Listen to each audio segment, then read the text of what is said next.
Allegiance. Please join me.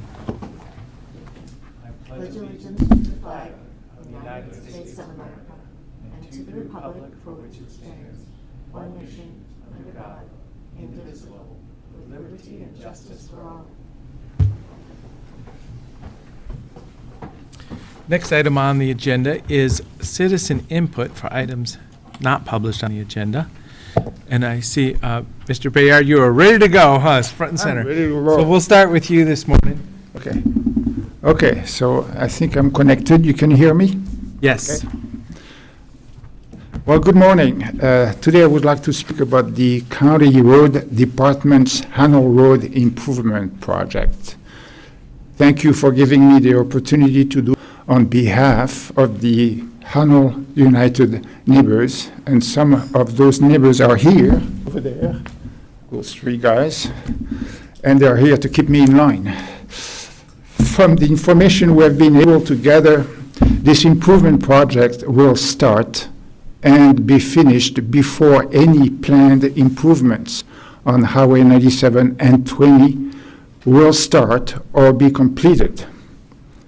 At this time of the year and in the winter, many visitors are coming to Bend to enjoy the recreation opportunities in our area. This results in heavy traffic jams on both highways, and drivers obviously are looking for ways around the traffic jams that will also be made worse by future improvement projects on Highway 97 and 20. If Hannell Road improvement work is completed first, the road will become the ideal cut-through to avoid traffic jams. This will result in three negative outcomes. First, once drivers have used Hannell Road as a cut-through, they will keep doing so in the future, and traffic on this road will increase dramatically.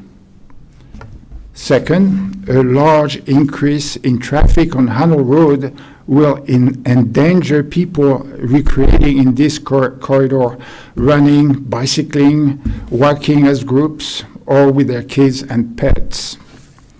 And the third negative outcome would be that any increase in traffic will be a very serious safety concern for the camp of homeless residents on Hannell Road between Cooley and local roads.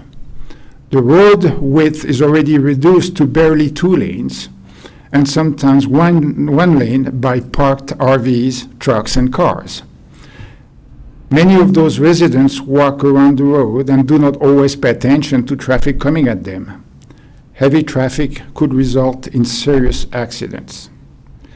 We would like to ask you to coordinate the improvement project on Hannell Road with construction projects on Highway 97 and 20, so that Hannell doesn't become the de facto cut-through while those construction projects are carried out.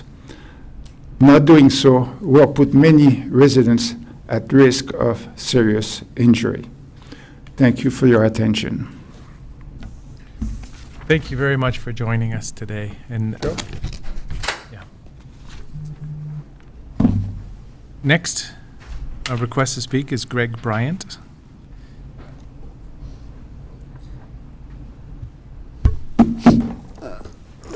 My name is Greg Bryant from Deschutes Woods, and it's pertaining to the fire ban. And what it is Oregon Department of Forestry has no fire, says they cannot have any fires of any kind other than if they're using it for warming or cooking, and it can only be natural gas, propane, or butane gas is all they can use. They can't use any other fires or anything. No fire can have a possibility of any embers flying in the air, and that they also are responsible for Deschutes Woods also. Now the Rural Fire Department number 2, they have the same requirements, but they haven't said you can have a screen over a warming fire, and so therefore you could have wood or whatever it is. Okay, but since ODF has the most stricter one, that's what the fire departments are going by. Now, I'd like for the commissioners to make a ban on the fire, because it's not necessarily different from a publicity standpoint, because I think the more people that know about it and have it recorded in the news, is the fact that if we can save one fire, it's one less possibility of a bootleg fire that we would have. So that's what I'm here for. I want to make sure, and I think we ought to do it through August 31st, just like the city of Bend has done. That's my take on it, and hope you will go forth with that. Great. Thank you very much. Okay? Yes. Thank you, Greg. Is there anybody else requesting to speak on citizen input? Is there anybody on Zoom or on a phone call? Seeing none, okay. At this time, consent agenda, just 2 sets of minutes today. So moved. Second. Any other discussion? Probably not. So Commissioner Dare? Yes. Commissioner Chang? Yes. And Chair votes yes. Okay, at this time, we will convene as the governing body of Black Butte Ranch County Service District. This is item number 3, signature of a collective bargaining labor agreement between Black Butte Ranch County Service District, the police services, and General Teamsters Local 324. Commissioners, yes, you have before you document 2021-621, which is the collective bargaining agreement that has been tentatively approved pending your approval as the governing body. Chief Van Meter, I believe, is available on Zoom. I'm not sure, but he was going to be available if the board had any questions or Looks like he may be stepping in now. wish to ask him anything about the bargaining. Bruce Bischoff handled that for Black Butte Ranch, or the service district, but I know the chief was intimately involved with it. I did provide you with a staff report that highlighted some of the changes between the current expiring contract and this new 5-year contract. This 5-year contract, it's retroactive to July 1, 2020, so it's essentially 4 additional new years. And so I'm prepared to answer any questions that might be there in the agenda request staff report. And as I indicated, the chief is on Zoom if you have questions for him. Chief, thanks for joining us. You might have been cut out real quick while you were being transferred into this active meeting, but thank you for joining us. Any comments? And welcome. I'm sure this is your... Mr. Chair and Commissioners, just thank you for the time to evaluate this CBA and the signatures if you see fit. Thank you for your time. Okay, good. Thank you. Oh, can I ask about the fire in Black Butte? I heard there was a house fire this morning. Did they get that out? Yes, ma'am. One of the Glazed Meadow houses had a fire that only affected the outside of the structure. All indications, it points to recent construction, which was the point of origin of the fire. So it's minor smoke damage inside the house, and nobody was injured. And Black Butte Fire Department knocked it down really, really fast. So no indication of arson at this point. Great. Thank you for that update.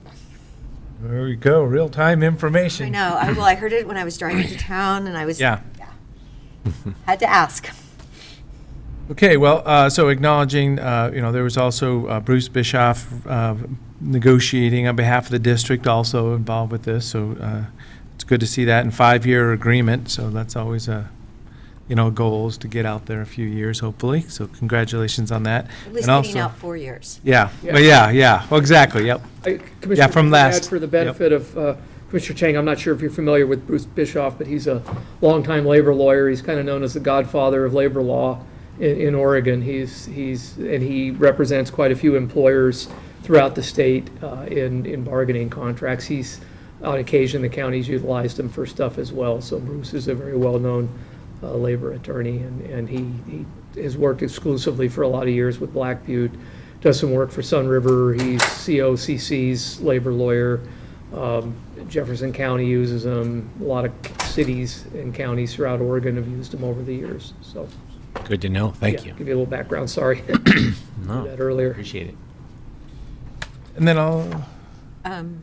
So I have no questions. I just was going to make the motion for board signature of document number 2021-621, the collective bargaining labor agreement between Black Butte Ranch Country Service District, Police Services, and the General Teamster Local 324. I'll second. I do have a question I want to ask after we vote. Well, let's go for conversation, because I have one more thing too. Yeah. So within the county, we have been trying to harmonize our essentially points of negotiations among county departments, and the term it just at first glance it looks like the terms for this contract are maybe a little bit better than some of what we're negotiating with within the county, and I know I 100% understand that this service district is a separate entity. But I was wondering, to what extent are we within the county trying to kind of match or keep up with various service districts that we're involved with as well? Commissioners, honestly, we have largely not ever tried to align with service district CBAs. We do, as you pointed out, try and align bargaining unit contracts within sort of the central county organization, but not, frankly, with the service districts. Both Sun River and Black Butte kind of operate independently in terms of their, the issues that are important to them with respect both to wages and other contract provisions. Right. And I would, again, that question doesn't affect my support for proceeding with this contract at all. I was just curious, kind of in a broader context, about kind of how we track other taxing districts and what they're doing, and whether we view them as comps or data points that we consider when we're looking at our contracts. Certainly the other county service districts and the county proper, the unions, will be aware of this agreement. One thing I believe their CPI year is April to April, which is, ours is January to January. So that has captured, I think, quite a bit more of the inflation, ergo the much higher COLA for the current July 2021. So that's a factor in which of those CPI indexes you use, not only the location, but the timing of it. And I believe, in talking to Bruce Bischoff yesterday, that Black Butte for years has utilized the April to April CPI, and the county uses the January to January. And so that's one factor in some of those number differences. Thank you. So I do know that. Yeah, well, so there's been a motion and a second. One other acknowledgement, this is a partnership with the managing board of the Black Butte Ranch Service District. So this has been, pre-approved by that group here at this point in time. So we are the governing body of that district for the tax bill purposes. But yeah, there's already coordination among their board, I'm sure, to accept this. So with that, anything else? Calling for the vote, Commissioner Dare? Yes. Commissioner Chang? Yes. And Chair votes yes. Congratulations and thank you. We can go backwards and forwards on this with the dates of this one. Thank you, Commissioners. Have a great day. Thank you. Oh, please keep the traffic down on Highway 20.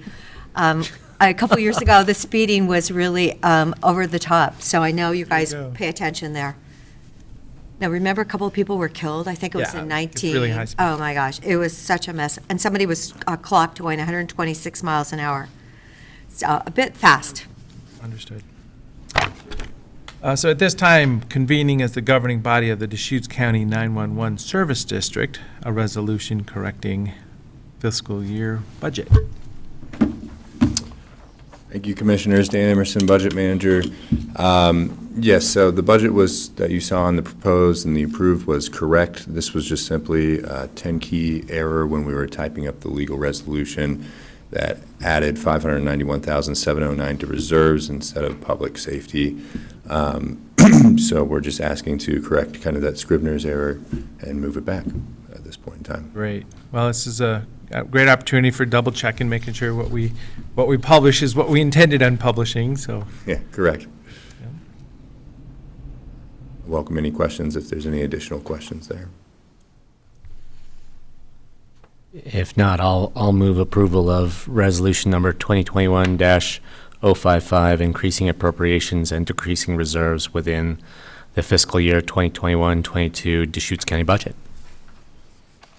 I'll second it, but I did have a question because this actually went to employees, and it's not like 600,000 or an even number. It's, it's all a bunch of different digits, and I was just, it made me rather nervous that it's over $500,000, and okay, somehow it got out of employees, and of course it went into reserve, but it just seemed like a strange number to have this kind of thing happen. Right, let me clarify. So it actually was in the budget correctly, but then when we adopted the resolution, we legally, for that time period, need to change the budget to what we adopted. And what happened was during the resolution 2021-041, there was some kind of 10-key error. I couldn't be sure, but basically we're manually entering what that public safety section is, what the reserve section is, and unfortunately, the public safety section was decreased by that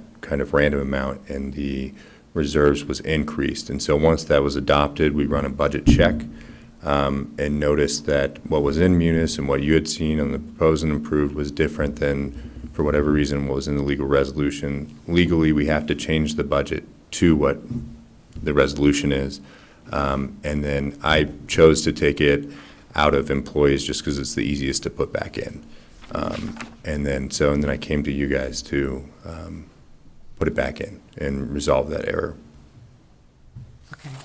So Sorry. it really does go back to the employees then?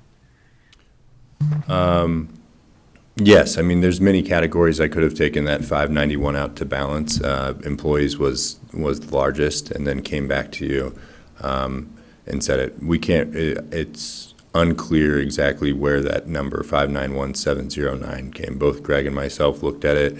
It would have just been when someone was manually entering it, they put it in reserves, and then as opposed to public safety. So, Okay. yeah. Well, this is the public process in fixing those numbers. But yeah, thanks for the scrutiny on that. Well, I just was like, this is some material, it's over $500,000, so, I'm glad we have to see it again.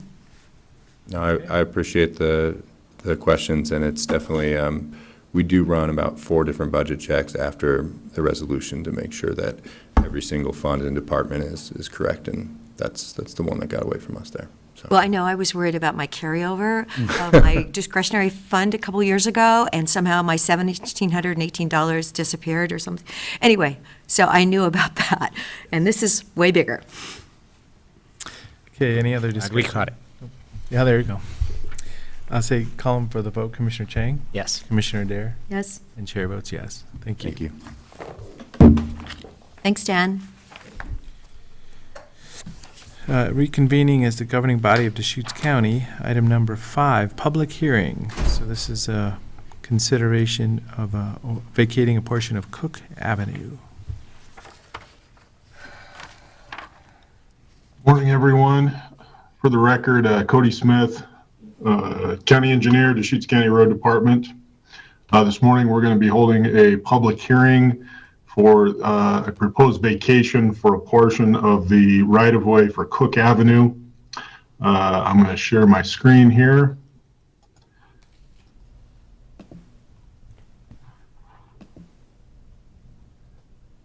And I will begin my presentation here.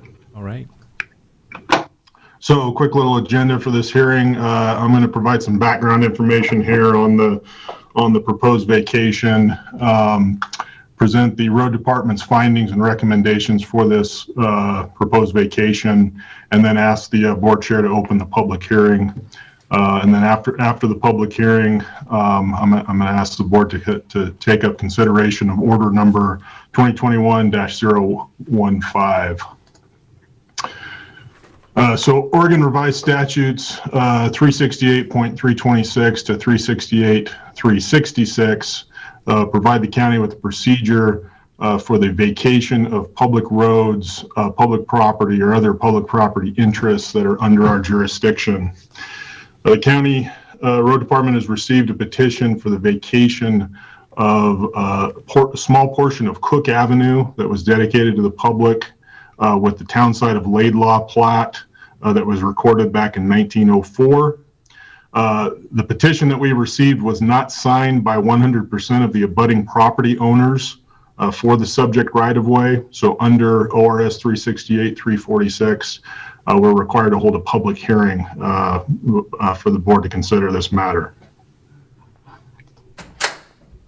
So quickly here, this is a location map of the area we're talking about. So this is in the south portion of the unincorporated community of Tumalo. It's along Obie Riley Road, south of the Knife River property. That's along Highway 20. It's highlighted there in yellow on the map on the screen there. So the petitioners for this proposed vacation are Patrick Todd, who is the owner of tax lot 4500 that's outlined there in red. Patrick Todd's the chief petitioner. Other petitioner is Sarah Whitney, the owner of tax lot 4600. That's the tax lot that's outlined there in orange. Oregon Parks and Recreation Department, who are the owners of tax lot 200 that's outlined there in purple. We're not signers of the petition that we received. I'd note that the frontage for the Oregon Parks and Recreation Department frontage along the subject right-of-way here is less than 10 feet. Appears to be about 9 feet based on the tax maps. The total area of the proposed vacated area is 0.14 acres. And the petition for vacation included a request to have the entirety of the vacated property inured to tax lot 4600, which again is the tax lot that's outlined in orange there. Under ORS 368, 366-2, the Board of Commissioners can determine vesting of vacated property in a vacation order.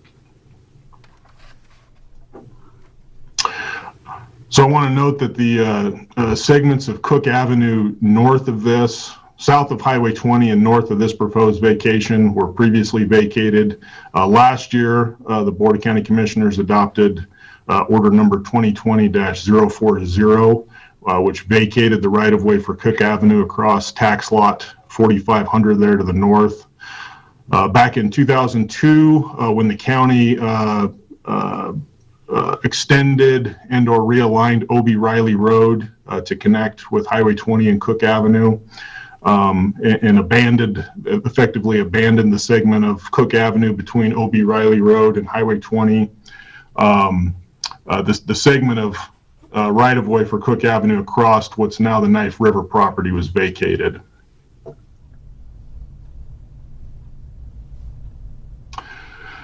So notice of the petition that the road department received, and also notice of public hearing was mailed out to adjoining property owners and affected utilities and agencies. Road department only received one comment in response to the notices. That comment was from Pacific Power, who had requested that the county reserve a 20-foot wide utility easement, or that the property owner, the underlying property owner, record an easement benefiting Pacific Power. In response to this, the petitioners for this proposed vacation have already recorded an easement to benefit Pacific Power. No comments were received from any of the other utility companies or agencies that were contacted, and no comments were received from Oregon Parks and Recreation Department as an adjoining landowner. Quick question. Yes. On the last slide. So that, just for my information, the deed number, what's that numbering system? Is that a county deed number? Is that a county numbering system? That's a deed that's actually recorded at the clerk's office. That's in the official records at the clerk's office. Okay, yep, that was my question. Thank you. So with all that, the road department has made the following findings. The subject right-of-way was dedicated to the public on the town side of Laidlaw Plat, recorded as document number 1918-27 in the office of the county clerk, Deschutes County, Oregon. This meets the requirements of ORS 368-326. The proposed vacation will not deprive access to any owners of a recorded property right. That meets the requirement of ORS 368-331. The petitioners, who represent the owners of more than 60% of property abutting the subject right-of-way, have submitted a complete petition and submitted the required fee. That meets various requirements under ORS 368 regarding vacations. As the petition for vacation does not include acknowledged signatures of owners of 100% of property abutting the proposed vacation area, the vacation proceedings are subject to a public hearing, which we are conducting right now. And the subject right-of-way does not appear to be needed for current or future public use. And I'll also note with that this segment of Cook Avenue is not currently maintained by Deschutes County. This segment effectively is serving as the driveway access for the properties that are owned by the petitioners. Question again here, 100% of property abutting, so you're saying that 9-foot section of state park connectivity is the part that's less than 100%? Correct. So if the state park system was able to respond in a timely fashion, I'm just thinking they probably don't, it's just not high on their radar is why they wouldn't respond possibly. Yeah, so first, because they weren't party to the petition that was submitted to the county, which I don't know that the petitioners made an attempt to contact the Parks Department to gain their signature for the petition. Second, the Oregon Parks and Rec Department, they were notified once our department received the petition. They were served with a notice by certified mail. They were served with a second notice via certified mail when the resolution setting this public hearing occurred a little over a month ago. So Oregon Parks and Rec has been served with 2 notices that we know that they've received, and it appears they've chosen not to participate in these proceedings and not provide any comments. Understood. Thank you.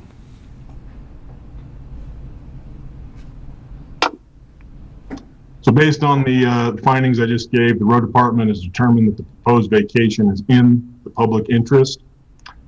Road department recommends that the Board of County Commissioners approve the vacation of a portion of the right-of-way of Cook Avenue by adoption of order number 2021-015, subject to the following conditions. One, that no opposition to the vacation is reported to the county prior to this presentation or during this public hearing.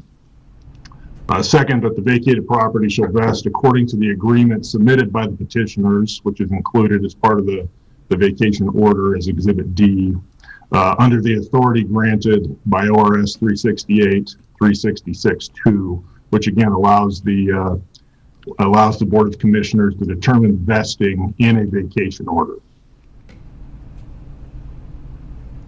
So at this time, I'd request that the board chair open the public hearing. And then after public testimony has been given this morning and subject to any testimony disputing the matter, I'd request that the board chair close the public hearing and that the board consider adoption of order number 2021-015. And with that, I'll turn it back over to the board chair. Okay, at this time, the public hearing is open on this matter.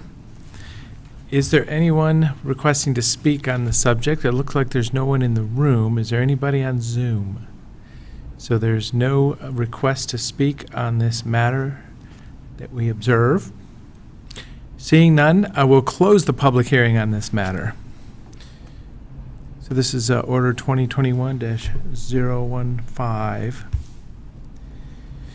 Question, what's the flow of the driveways? So that they both come off OB Riley in front of the parcel that in the proposed vacated area, and then the person goes north? So it looks like there's a hard barrier at the north edge of tax lot. Yeah, let me get back to the 4,500. aerial map here. 4,500 has no access from the north. What? I'm sorry, say that again. Looks like 4,500, the northern parcel, doesn't have access from the north. That's a, They do not have access from the north, that's correct. So 4,500, again, who again was a petitioner for this proposed vacation, they will have frontage on O.B. Riley Road. They will continue to have access across tax lot 4,600, subject to this vacation. These two properties are owned by a husband and wife both. My understanding that I wasn't provided with a copy of it, but my understanding was that an access easement for tax lot 4,500 was going to be implemented. That in general, as there's no pending land use or other things here, that's not really a concern of the road department at this point. And then also, in this case, both the owners of tax lot 4,500 and 4,600 provided forms acknowledging their consent that they would be theoretically or potentially losing access or frontage to a public road in this case. They're not losing frontage. Tax lot 4,500 is technically losing the frontage where their current access is, but they're not necessarily losing an access right or losing frontage completely. understood. So yeah, the right-of-way access to that 4,500 is a separate matter. I mean, if there was to be some official agreement for access. Yeah, I guess I'd point out too, we did last summer, the board vacated that segment of road, the segment of Cook Avenue immediately north of this. I don't really understand why and it was the same petitioner in that case. I'm not really sure why they didn't just request vacation of this entire south segment of the Cook Avenue right away at that time. I think this was kind of an afterthought, but when that portion over tax lot 4,500 was vacated, at that time the property line configuration here was different. Knife River actually owned more of the frontage along O.B. Riley Road there. So subject to that vacation from last year, the owner of 4,500 and Knife River implemented a property line adjustment that adjusted the property line boundaries to what you see here now. So this all looked different a year ago. Okay. And then 201 what's the information about that little strip? So 201 doesn't presently have any frontage to a public right of way.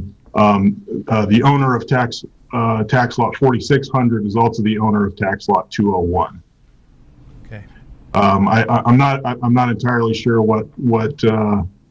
how 201, how that property was created, except I do know that tax lot 4,600 is within the Laidlaw plat. It's a consolidation of several lots from the Laidlaw plat. Tax lot 201 is outside of the Laidlaw plat, created by some separate instrument, but both under the same ownership. Okay. Okay, so a public hearing has been closed, and any other discussion, or is there a motion?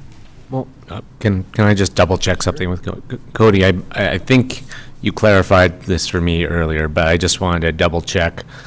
Vacating this piece of right of way does not in any way impact the road department's ability to do what's needed on O.B. Riley Road.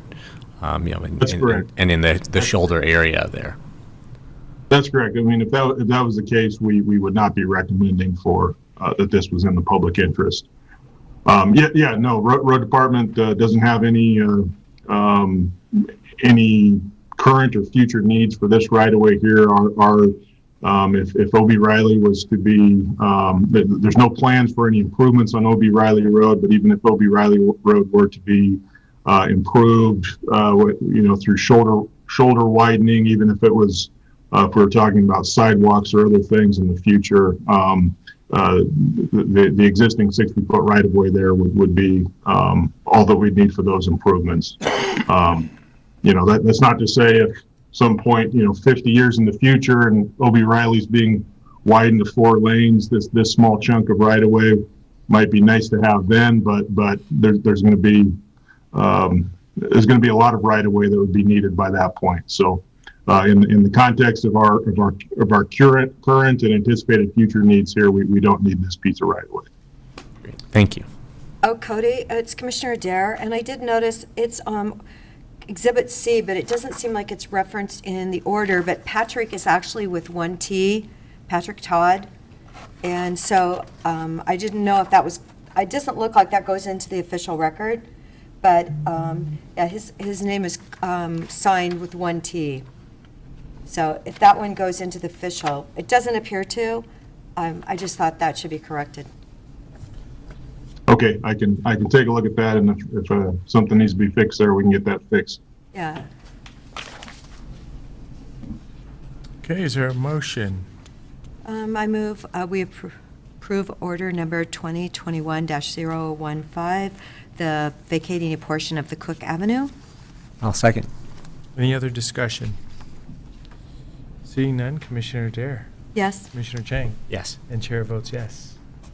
Thank you for the thorough preparation and discussion on this. All right, thank you. Thank you, Cody. Item number six, consideration of board's signature of an amendment to the service contract for Clean Harbors Environmental Services. Good morning, Chad Santola, Interim Director of Department of Solid Waste. This item before you is amending the agreement we have with Clean Harbors Environmental Services to extend the contract for a second year. When we solicit for these services, we structure the agreements where we have the ability to extend the contract up to 2 additional years. Clean Harbors has been doing a great job for us, and we're up for renewal on the contract for this year. They requested a 2.59% increase in fees across the board on it, which I determined were pretty fair and reasonable. Some of their itemized costs that they provided, fuel, labor, health insurance, are well above 2.59%. And I think they like to hold their cost increases low with us because our program is a very desirable one for them to have. They all enjoy coming to Deschutes County for the program, and it's a really successful program for us. So our recommendation is that the board approve an amendment to extend the contract for year 2. Great. Couple questions. As I look at the packaging, transportation, and management table, so this is packet 54. First item talks about paint-related materials, paints and stains.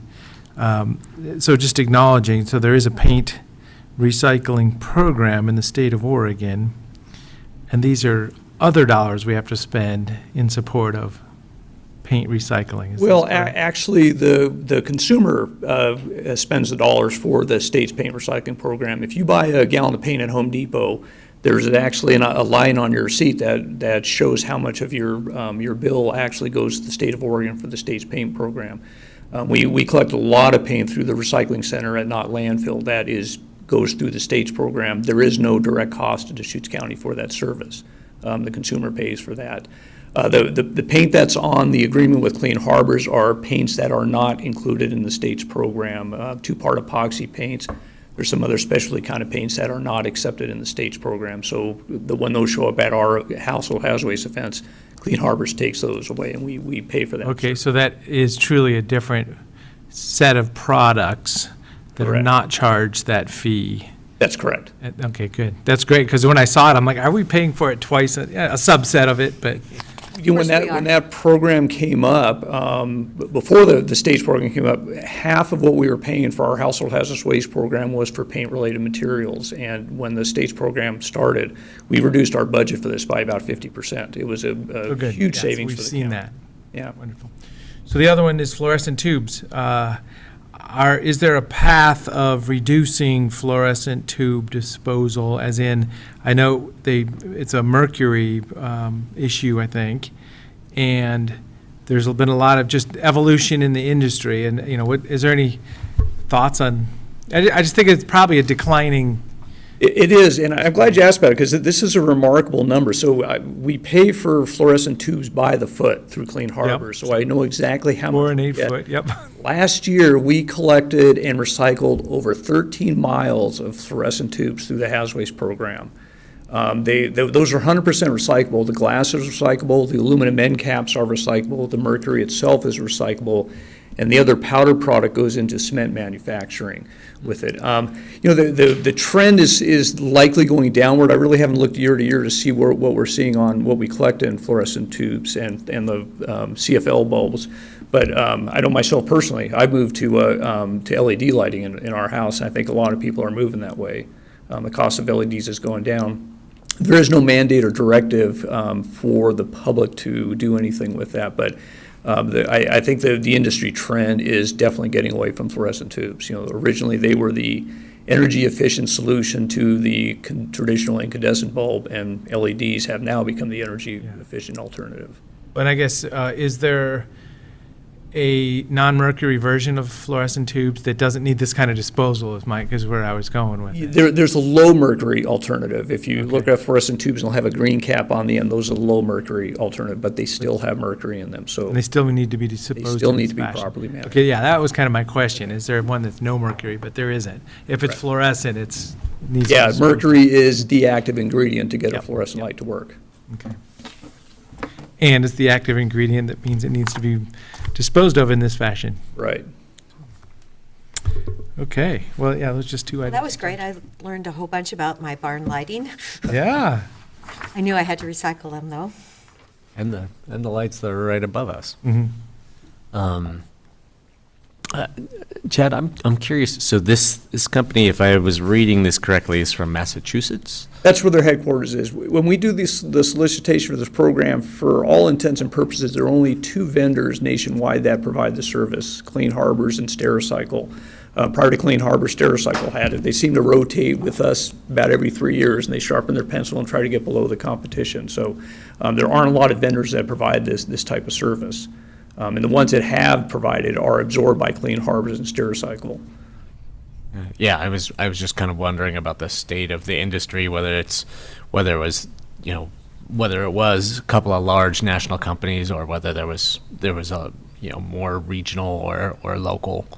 Yeah, it's providers. exactly what it is. It's large regional companies, or nationwide companies, excuse me. Got it. Thank you. So, and this is the second of one-year extensions? Correct. No, the first. The first of the one-year If extensions? we continue having a successful relationship with Clean Harbors and they keep the pencil sharp, I'll be back next year for year 3 with you. We're good. Okay, thank you. Is there a motion? I'll move approval of board signature of document number 2021-555, an amendment to the services contract with Clean Harbors Environmental Services. And I'll second it. Okay, any other discussion? I just want to say their raise of 2.59 is extremely lenient when you're looking at the biggest raise ever for, Social Security. They're saying perhaps up to 6.1%. It's the highest in like a long time. So if that comes into effect for all the millions of Americans on Social Security. Thank you. Seeing nothing else, Commissioner Chang? Yes. Commissioner Adair? Yes. And chair votes yes. Thank you. Yes. At this time, item number 7, discretionary grant review. There's a binder associated with this one. I know you love getting binders. All right.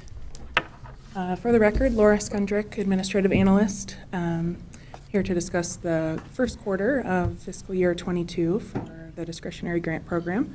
Each quarter, the Board of Commissioners reviews applications that were submitted to the program and makes awards accordingly. And today, the board will consider these requests for the first quarter of fiscal year 22. As a reminder, for this fiscal year, the board allocated $60,000 of video lottery funds for discretionary grants and $15,000 for fundraising grants. So that's what we're starting with today.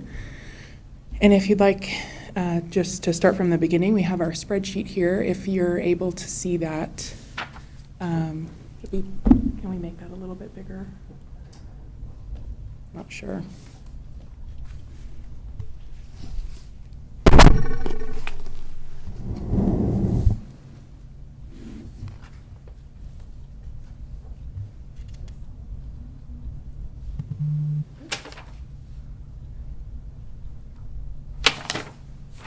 There we go. Thank you. That's perfect. All right, so first up, we have Assistance League of Bend. They are requesting $2,500. This would support their Operation School Bell, which would provide new clothing for about 2,000 to 3,000 low-income K through 12 students in Deschutes County. Laura, can I ask one kind of background question before we dive right into it? Sure. So I came in sort of at the tail end of the cycle, of the annual cycle last year. So we're starting this year with kind of an allocation of 20,000 that's theoretically is supposed to carry us through 4 quarters. Yes. Okay. So that gives me a sense of how much we have to work with. Theoretically.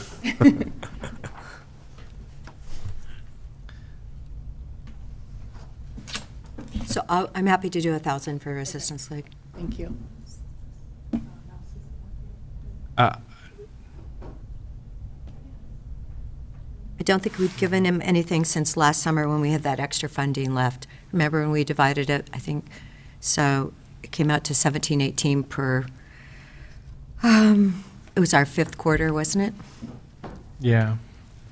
See, and then Commissioner Chang, as I say, the 5th quarter. So we've got the fund of video lottery. We do other things with it, and then you find if there's other resources, we can allocate other quarter, the 5th quarter.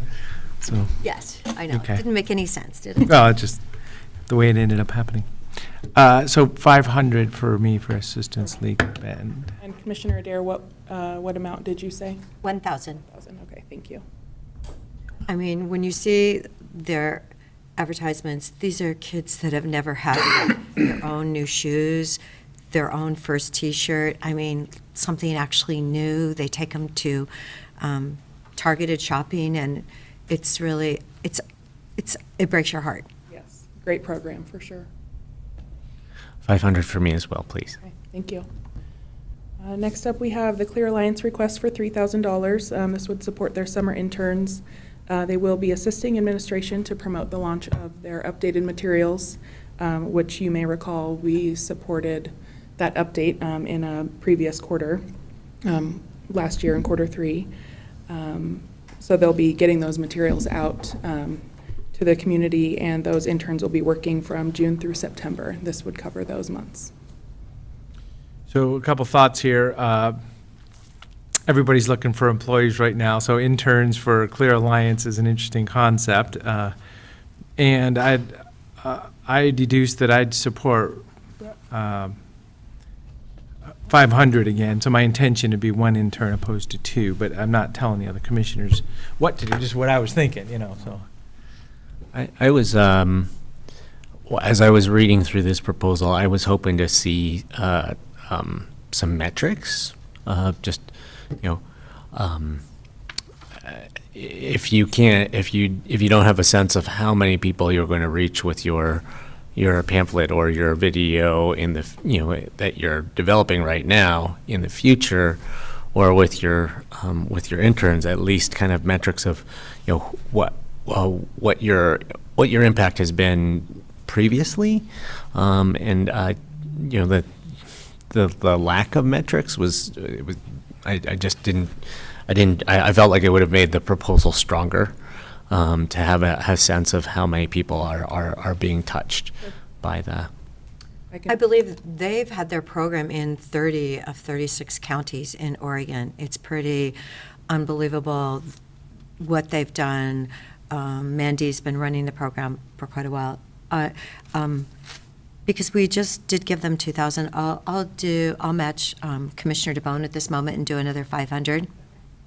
So hopefully that will get them. Well, what are they? They're asking for 3. So. Was to say, yeah, it was 2 interns, so you Right. divide that by the request by 2 was what I came to. Well, I'll do 1,000 then, so that they can get 1 intern, and hopefully at $15 an hour they can get 1 intern. Okay, thank you. So next up, we have Council on Aging. They are requesting $1,700. This would replace their canopies. after a windstorm damaged one and completely destroyed the other. This funding would also include weights to keep the canopies now down, so this wouldn't happen again, as well as branding, adding their branding to the canopies. It happens. Years ago, Frontier Days has a set of tents in southern Deschutes County, and if you put tents up for the weekend, early in the year or late in the year, all of a sudden you end up with 2 inches of snow, and then the poles get bent. So I've been there. I've seen it happen. So, and this was a windstorm event, but it's just amazing how that can happen. Yes, you never know. $600 for myself, so seem to be in that range. See, my question is, right now. because they are a service partner and we give them 40,000 already, but this is something in addition to that 40,000. That is correct. And you can see on the cover sheet what that service partner funding supports. It does support an FTE for their Meals on Wheels and congregate dining. So it is specific use of those funds for them. So this is, yes, this would be in addition to that. And I've spoke with Alice Ivy. She is the development manager, she says. So she knows that she's basically always going to come to us with a small ask during these cycles, just because, I mean, they always have needs, and there's just a relationship there. So I'm just letting you know, I know who they are, and they know they're going to basically apply almost, I don't know if they do it every time, but once a year or twice a year even. I scrutinized their space heaters or their outside heaters pretty closely this last winter, so I'd like to put in $750 on this one. Great.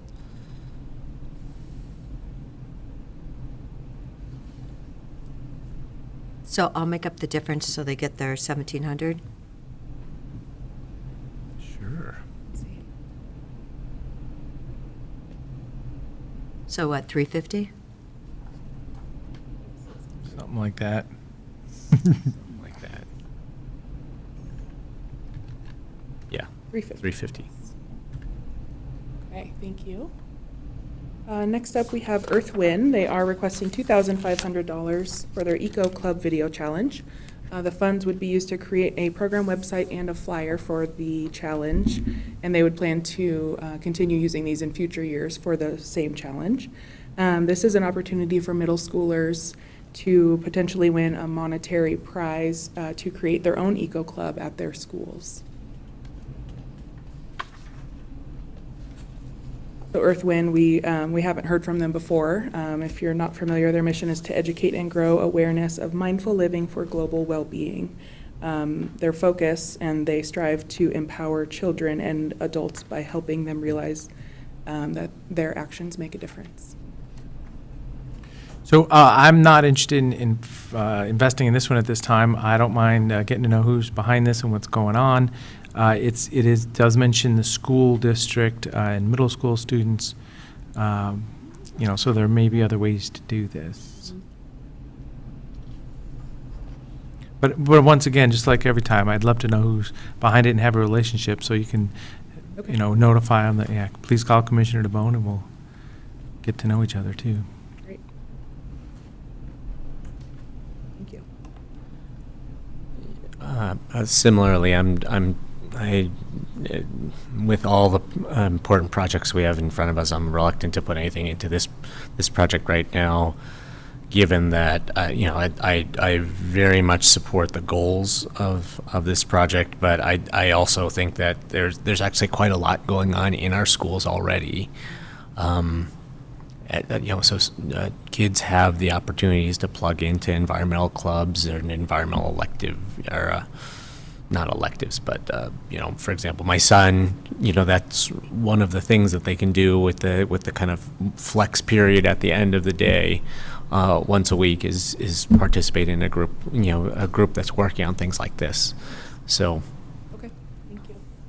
And another little bit of feedback is, when they mention the within the schools, it'd be wonderful to have a reference to the school. Somebody in the school is writing a letter saying, right, we're going to work together in some fashion. How this It'd be great if they would fits. come in and do a presentation. Yeah. Okay. I'm sure they would be happy to. Okay. Thank you. Next up, we have Family Kitchen and Camp are working together. They're requesting a $550 sponsorship of their film screening event. They hope this will raise awareness about current and upcoming low-barrier housing solutions. So they'll be showing a documentary of one woman's experience staying at a managed camp in Seattle, and they've requested the use of the Deschutes County logo as well as a commissioner to present welcoming remarks at their event.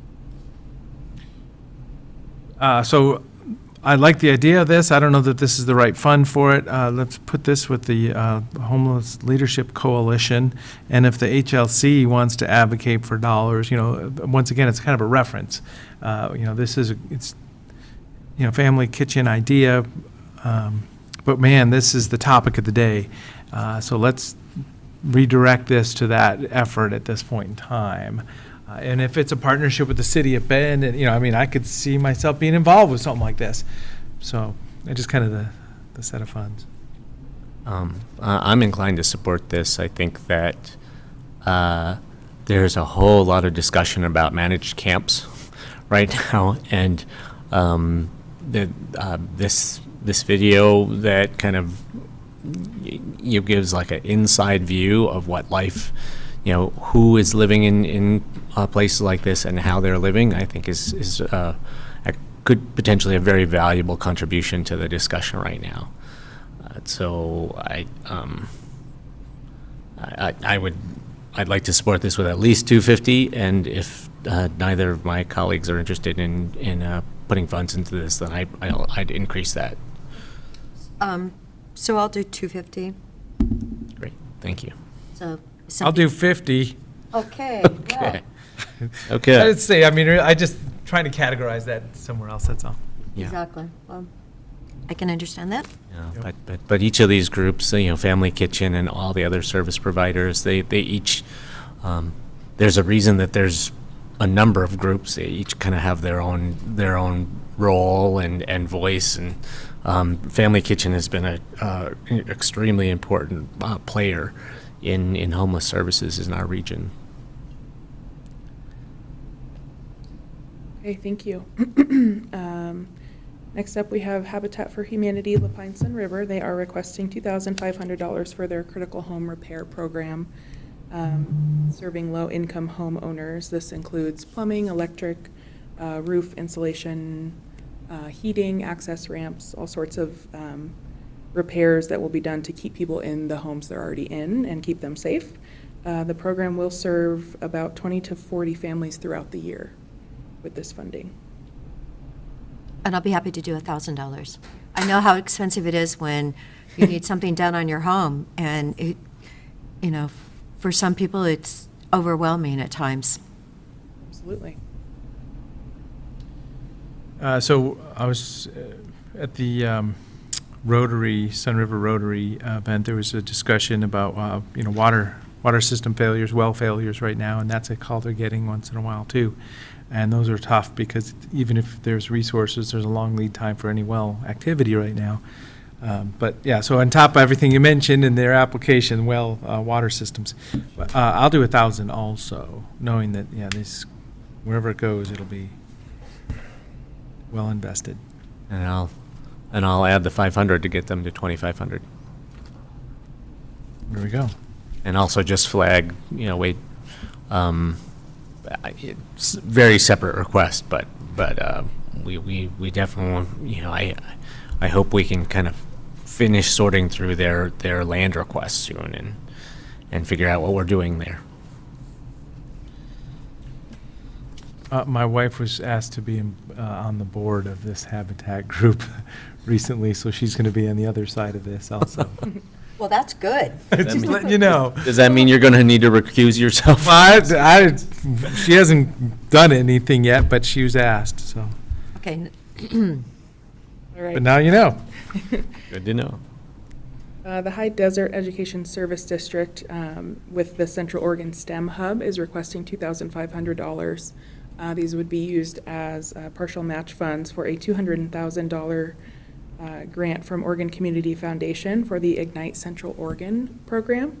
They intend to advance opportunities in STEM for rural, low-income students of color and girls in Central Oregon. So they connect students with industry partners for experience and learning opportunities in STEM fields. And their first pilot year, they proposed the plan to implement a program instructor in the construction and manufacturing programs at Madras High School, Kirk County High School, Redmond High School, Bend High, and Lapine.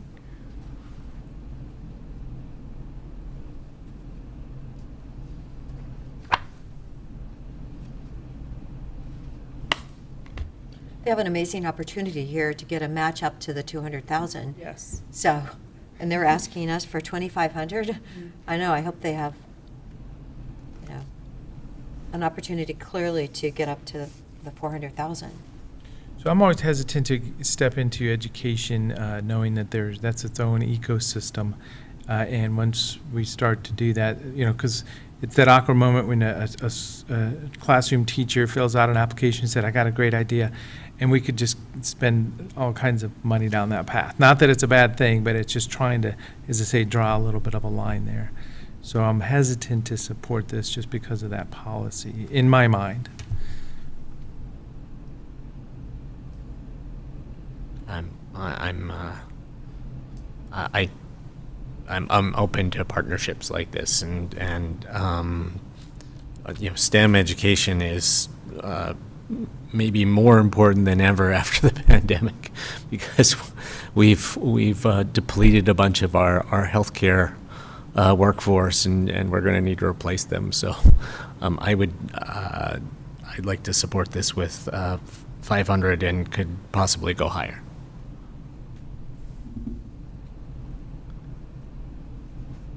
I'll put 0 down for now.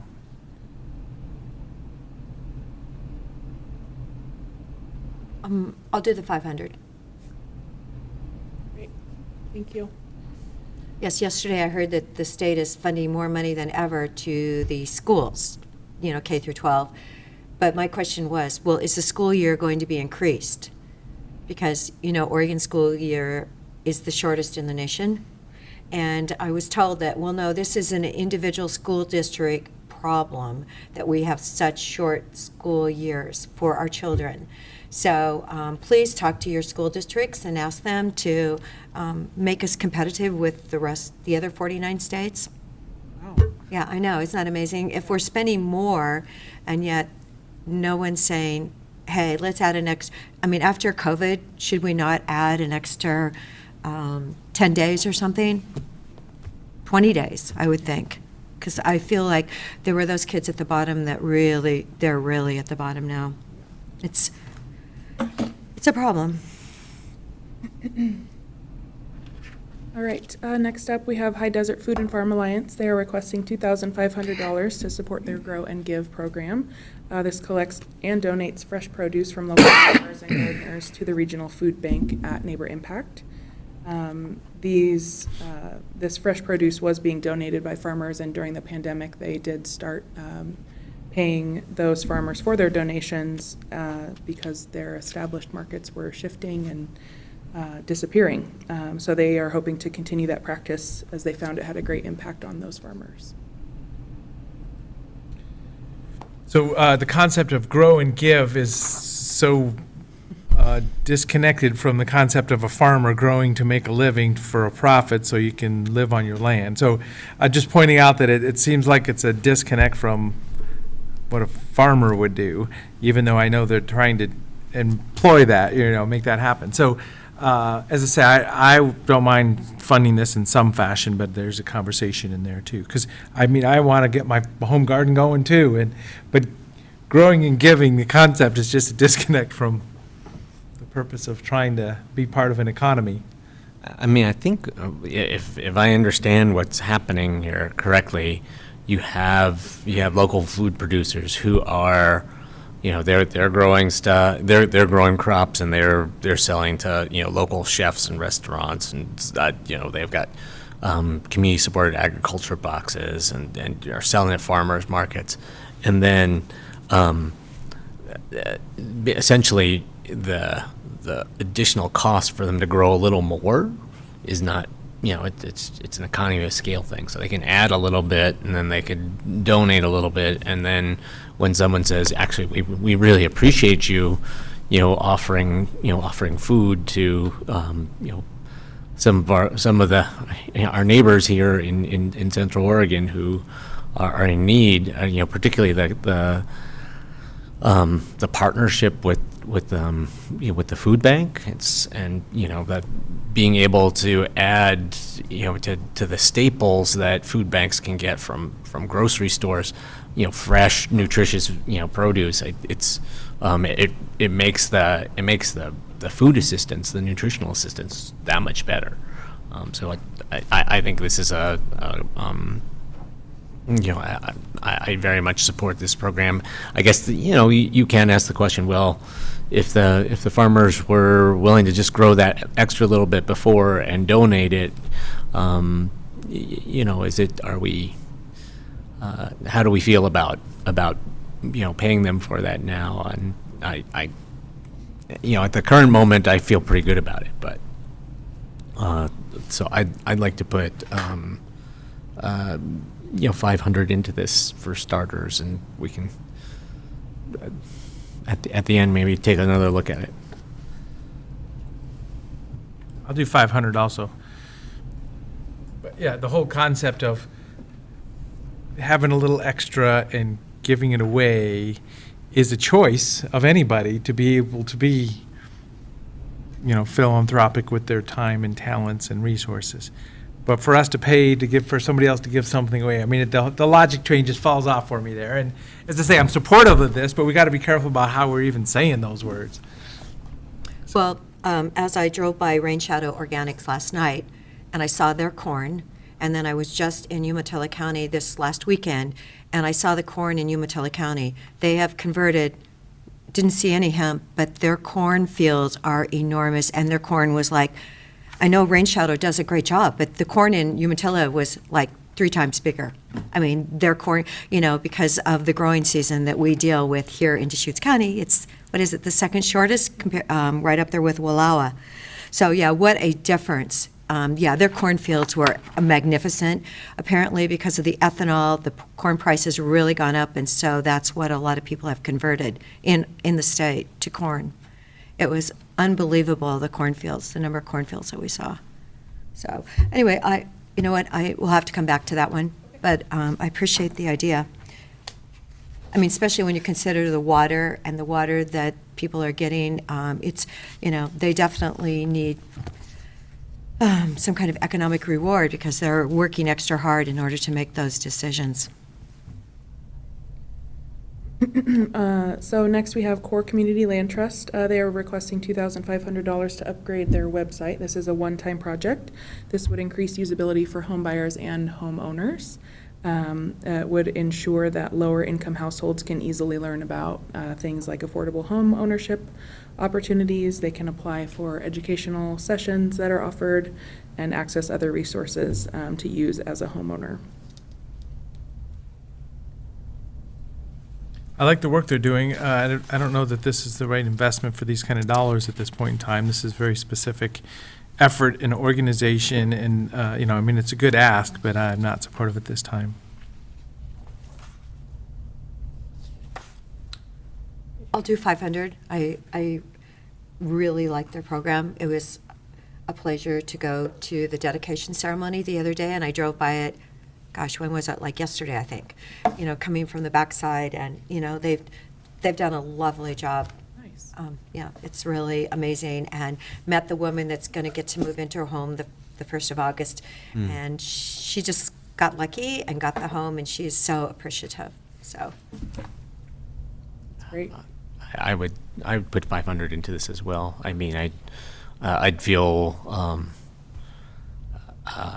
If I knew we were going to do something for them on the land front, kind of like Habitat, if I knew if we were going to do something for them on the land front, it would be easier for me to pass this one up. But we don't know that yet. So. Thank you. Next up, we have Lapine Community Kitchen requesting $2,500 for their Hot Meals to Go program. With the volume of people they're serving and the size of their dining area, They are still having to provide their hot meals to go, which has significantly increased their costs. So this funding would support that specific program. Did we just really give them $1,850 June 3rd? Yes. Okay, all right. I know, I highlighted those two. So we did 2,500 and then 1,850. So because of that, I think I'll pass at this moment because there's still a couple more that I want to help. I would put 500 into this. I'll put 500 into it. Great, thank you. Next up is another new one, the Owls, a Warrior Society. They are requesting $2,500 for support of their summer events. These are trips that they take to experience nature, learn about nature, and connect with nature and themselves. The costs for food, transportation, and sponsorship for kids who could not otherwise attend would be covered by this funding.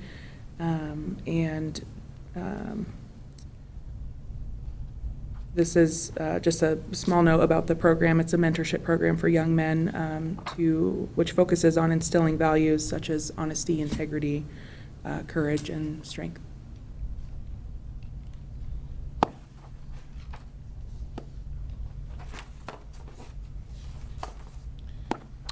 I see this one kind of similar to the Eco Club video challenge. I don't have a good sense of where this program fits in our community and what, how much uptake there is, how much impact there it has.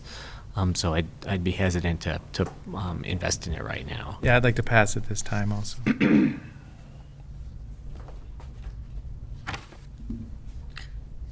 Well,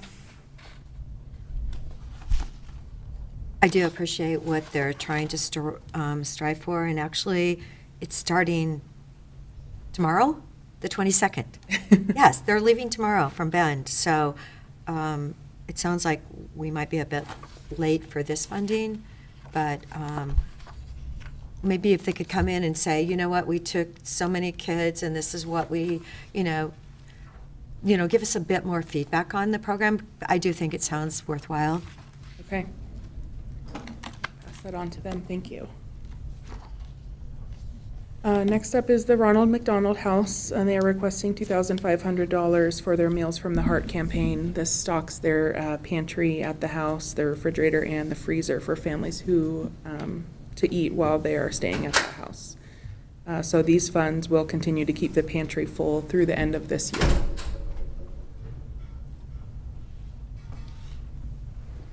I'll do 500. My parents actually had two kids in Dorenbecker and in Shriners at the same moment in time. I don't know how my mother survived it, honestly and truly. My one sister had a blood disorder. And when I see something like this and I think, oh my gosh, if they would have had a place to stay like this, those families, it's really, it's such a good program because you have so many things to worry about. And who wants to have to worry about feeding yourselves? And, so anyway, thank you for them to ask this. 350 for me, which is going to get me back to a round number. Okay.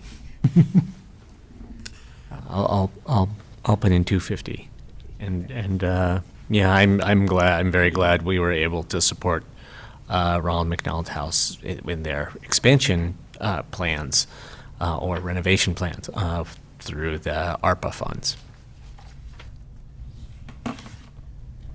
Next up, we have Scale House and Central Oregon BIPOC, which is Black, Indigenous, and People of Color. They are requesting $2,000 for their Complexion project, which focuses on local, diverse BIPOC artists and writers in 3 different components. This includes a 2-month exhibit, a 40-page zine issue, and education and outreach into the fall. So their outreach is to BIPOC community leaders and residents, and connects them with the exhibit and with each other.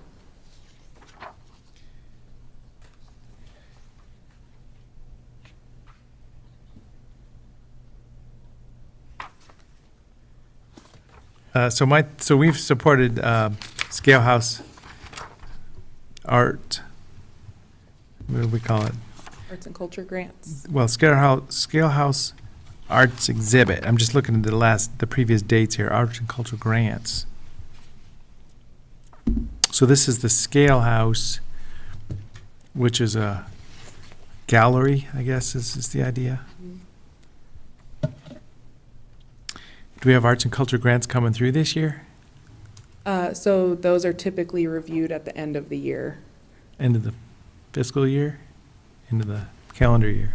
End of the Today's calendar. July, yeah. So we reviewed those in 6 months from December, I now. believe, for this year, and then we'll review in December for next calendar year. Yeah, So so how come this one is from from February 11th then? It says arts and culture grant. These are just grants that we've awarded to them in the past 5 years. So Scale House has received several, that maybe was a date of payment after they had submitted their signed agreements. Well, and basically, I'm supportive. This is the kind of thing where it's like, okay, well, if there's this term and there's this thing that we call BIPOC and we want to present that, this is great. Let's lay it out there, because I've been struggling with, it's just new term shows up. So I'll do $670. It's almost a third. It's a little over a third of my share. Perfect. If the other commissioners want to step up with their third or more, they need it for their budget, looking at their budget to balance it. They're depending on one grant from someone else for $1,500 and us for $2,000. So they need this to balance their program. I would provide 500 for this, and we can go back and look at it at the end. Well, put me down for 650, which puts me at that odd amount again. Okay. Thank you. Next up is Thrive Central Oregon. They are requesting $2,000 for expansion of their downtown Bend office. This is their primary service location, and the funds will help cover necessary furniture and equipment for future staff use and client meetings. So they have grown while they were working remotely for the last year, and as they're coming back into the office, they have needed this new space and now need to furnish it. Can somebody remind me about Thrive specifically? I thought Thrive got their funding through United. Do they not? I know that they had asked for funding through the Central Oregon Health Council and did get a significant amount of funding when we got our funding for the Stabilization Center. So at that time, but now their address on here is actually Redmond, but you're saying they've got a new office in Bend? That is what they're calling their primary services location is downtown Bend, yes. Okay. And so Commissioner DeBone, they connect families and individuals with private and public resources in a multitude of categories, housing, health, employment, social security, basic needs. And I apologize, I don't know the origin of their funding, but I can find out. And one of the things that makes them unique is they really try to bring access to services to people where they are. So they would go to an authorized or we don't have one yet, but they would go to an unauthorized homeless camp and try and get people plugged into health services or housing vouchers or things like that. So in a lot of ways, I think that's one of the things that makes Thrive, exciting is that they really try to bring access to these services to people where they are. And I would support this with 500. So I'm not supportive of this time, but man, I want to get to know what's going on there, and this could be the part of our whole homeless managed camp, whatever we're doing in the very near future. So I'm showing a lot of excitement, but I need to know what's going on there. Yeah, it's not all about homelessness. They might bring, they might help people get signed up for OHP who have a home but don't have health insurance or things like that. But the concept being go to people where they are and where you can find them. Because there's a lot of benefits and opportunities that are available to people that they aren't taking full advantage of.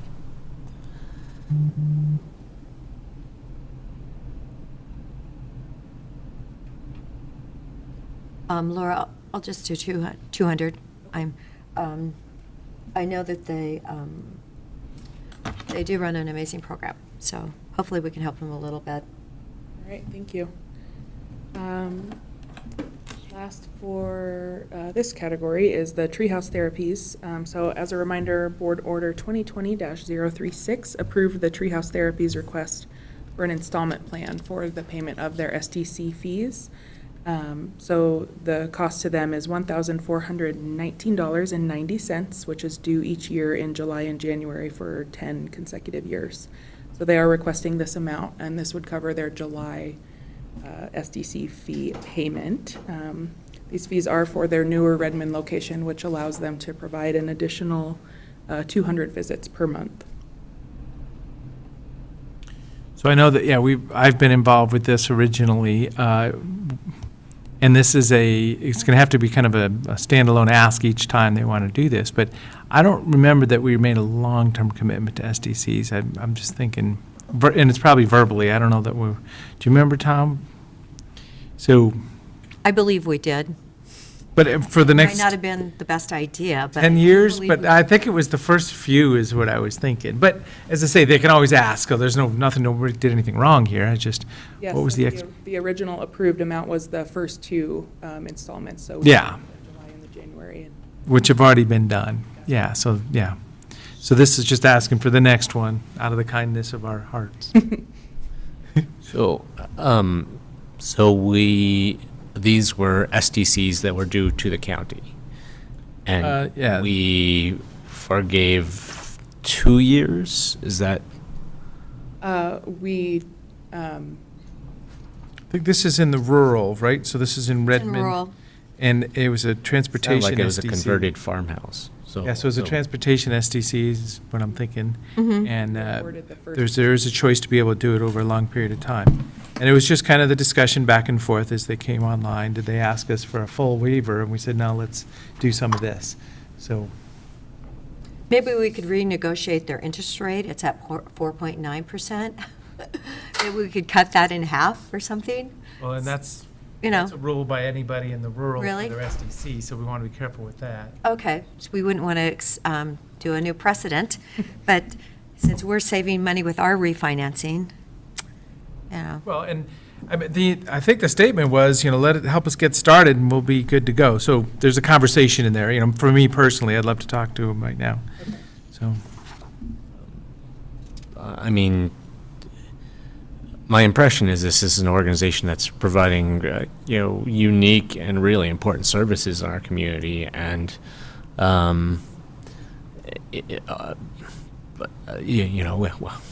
we definitely want children to have access to health services that are important for them to be able to thrive and become functioning members of society. It sounds like a very worthy organization and facility to invest in. I'm wondering if there's some other source of funds that we could just say, yeah, we're going to cover this amount, and you don't have to come to us every discretionary grant cycle and ask us for $1,400. So yeah, at this time, I'd like to put 0 down for me and have a conversation with them, just to get to know them again, what their status is. The fact that they give $80,000 worth of free care to children and families in need. They have 300 on their wait list. They're serving over 600. And as we hear repeatedly, children can sit in the emergency room at St. Charles. They can sit there forever. They sit there for a couple days because there's no help here. You have to send your children over to Portland, wherever, to find, if you really are dealing with an enormous problem. And when those kids come back, they need some kind of help. So I'm happy to do $500, and I know there is such a need and there's such a shortage, and I'm happy to step up for this. Tom, based on what you know about what is and isn't eligible for ARPA, is this something that we could conceivably just convert to an ARPA request and kind of in one fell swoop, address this whole amount. Commissioner, honestly, I don't know enough, I don't recall enough about Treehouse Industries to know whether they'd fit within the, rather broad categories of ARPA. So I'd be hesitant to say definitively that they are without learning a little bit more, refreshing my memory on what they're all about. There are, based on your earlier comment, there are other discretionary sources that could be used. I can't imagine that it's a ton more. I don't recall the overall amount. As Commissioner DeBone said, this is an allowance that's built into our SDC code that allows a property owner to basically finance their SDC charge over a set period of time with a set interest rate. And I'll go by what Laura said in terms of the original commitment of 2 years. So beyond that, this would otherwise be a debt obligation of them to keep current. So if you like, we can bring back sort of the bigger picture on this particular situation in terms of the balance remaining on their SDCs and some options for the board to consider. And if it turns out to be eligible for ARPA, we can fold it into that process as well.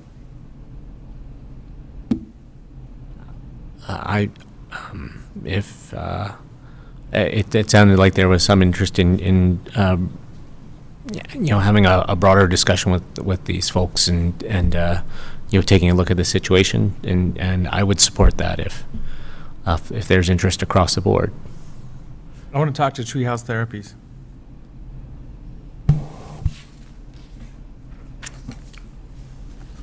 Thank you. I'll go out there and see them, in fact.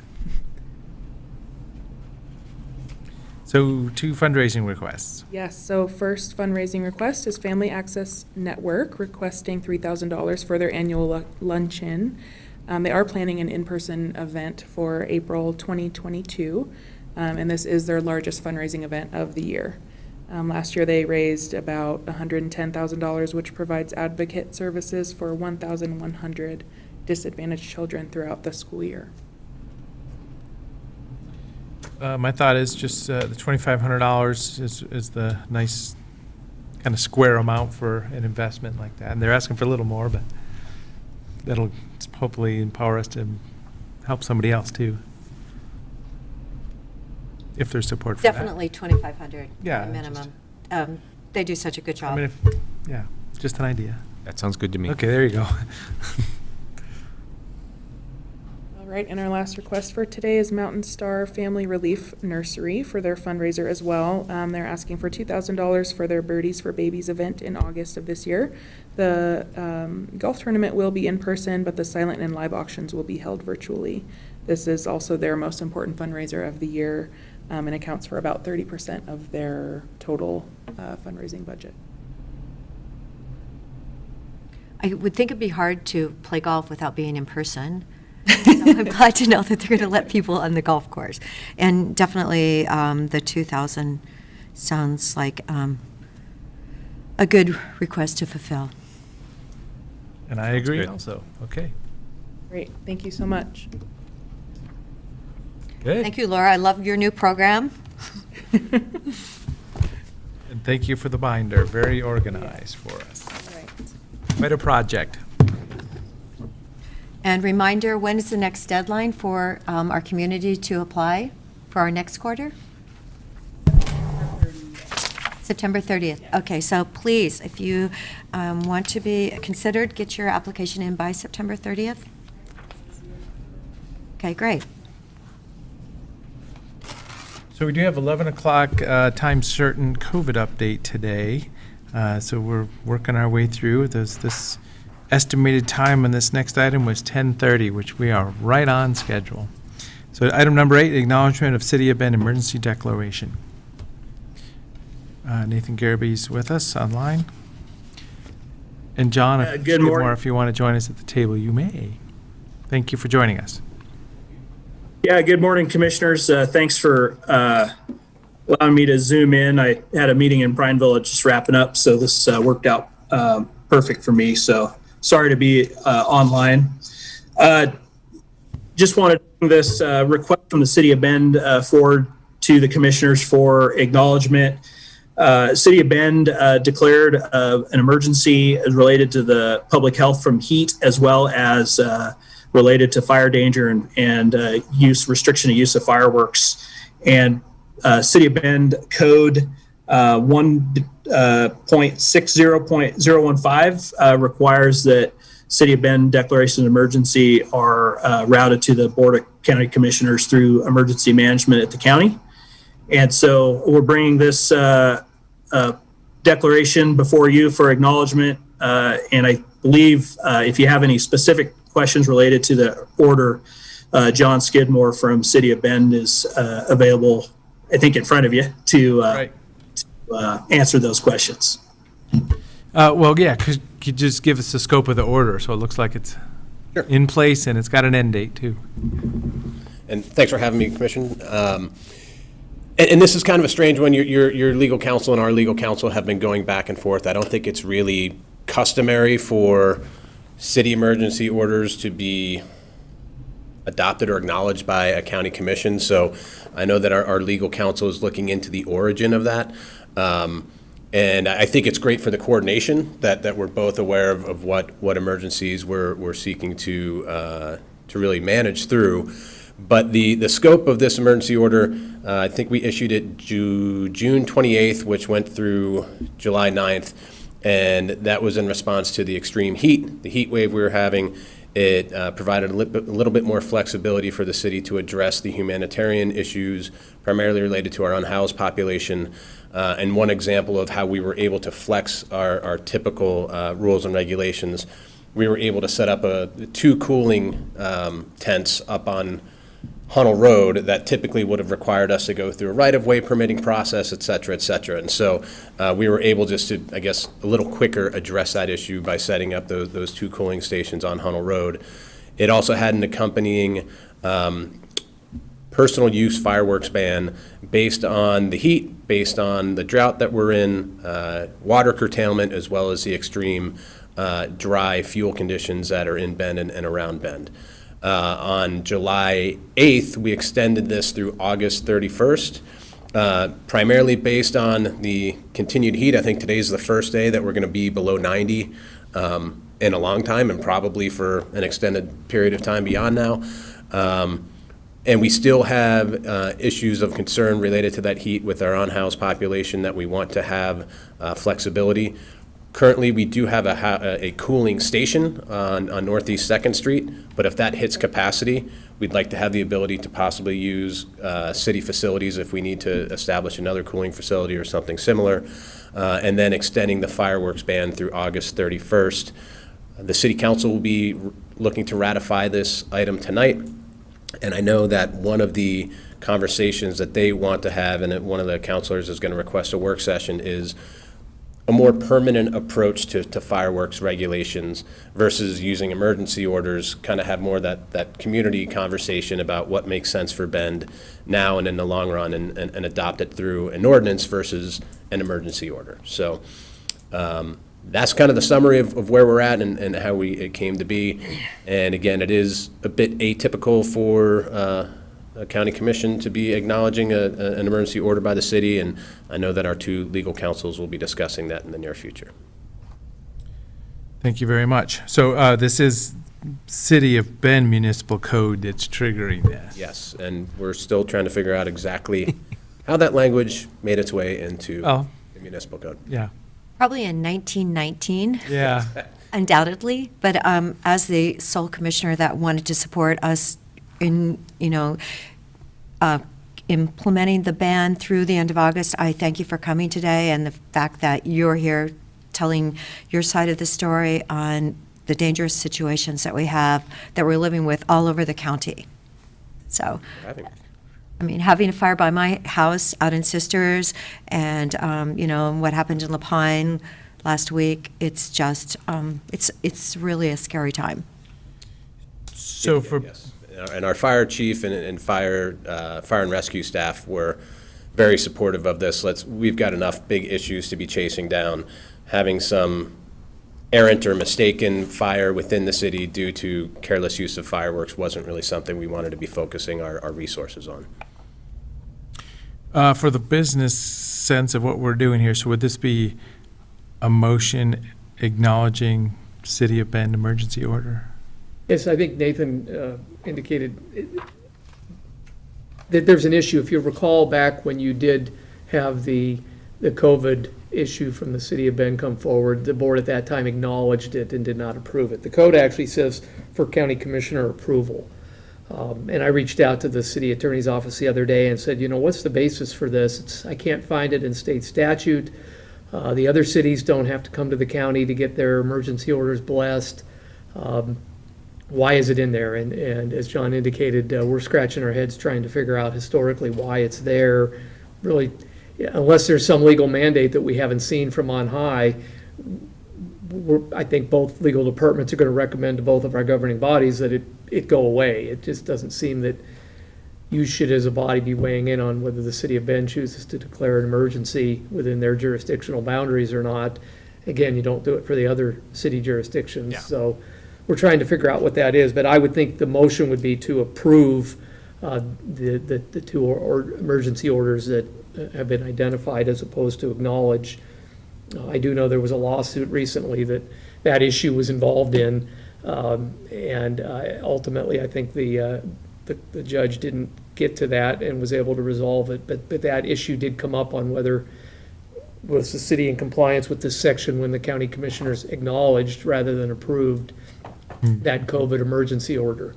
And so rather than create that issue and to be consistent with the city code, I think the motion should be to approve the two pro-offered emergency orders that the city's brought to you. Well, and then, so what's the flip side look like?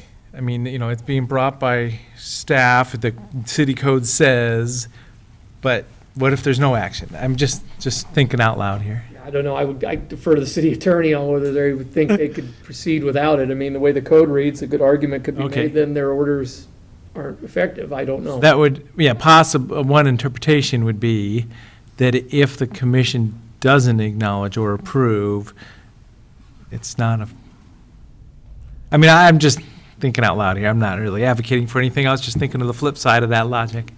So It's a strange reference. I move Deschutes County Commissioners identify and acknowledge the Be approved. approve, the local state of emergency in the city of Bend as a result of extreme weather conditions, and that's one of them. Is there? And, both of them say extreme weather conditions.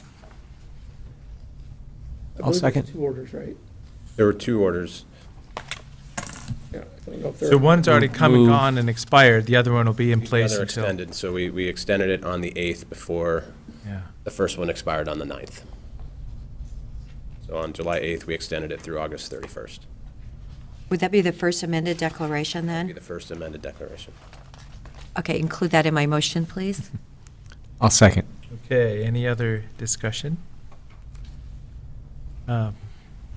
With seeing none, or? I mean, I will say, I'm never sure whether I should make statements before we vote or after we vote, because, I mean, it won't affect the vote, but it's world's listening. important to say, so John, in case in all your spare time you weren't tuned in the other day, we had a discussion about extending the fireworks ban at the county level. What I said at that time was, there are many anthropogenic ignition sources for wildfires, and rather than clamp down on just one without having a sense of proportion, how big of a risk and how big of an impact that ignition source is, I'd like us to take a comprehensive look at all the sources of all the human sources of ignition of wildfires in our region. And then see what we can do, which one of those we can drill down on and change and do something about. One of the ones in particular I'm interested in is debris burning. Whether we could through offering better curbside collection, extended fire-free events, or in other ways reduce the amount of yard debris that people are trying to dispose of through pile burning at their own home. As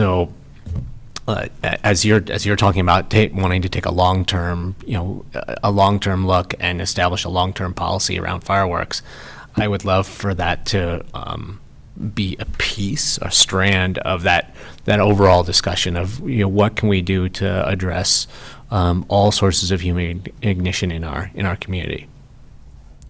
Thank you, and I believe our fire chief would wholeheartedly support looking at all causes of fire. Yeah, whether it's transmission lines, burn piles, fireworks, or anything else.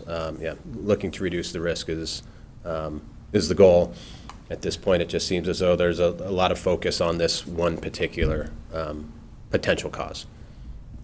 Hey, Commissioners, if I just add that I formally asked our County Forester, Ed Keith, to work on that very piece of information, which he will do. There are evidently about 9 different categories of human-caused fire starts that are available out there. So he's going to be looking at how heavy a lift that is to compile a report for you summarizing human-caused fire ignitions, not structural fires, but wildland fires.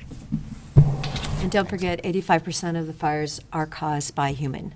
So, yeah, I used to think it was the lightning and thunderstorms and the lightning, because that's what I experienced as a child up in the Blue Mountains at my grandparents'. But clearly now, when you know that it's 85%, people have to make much better choices.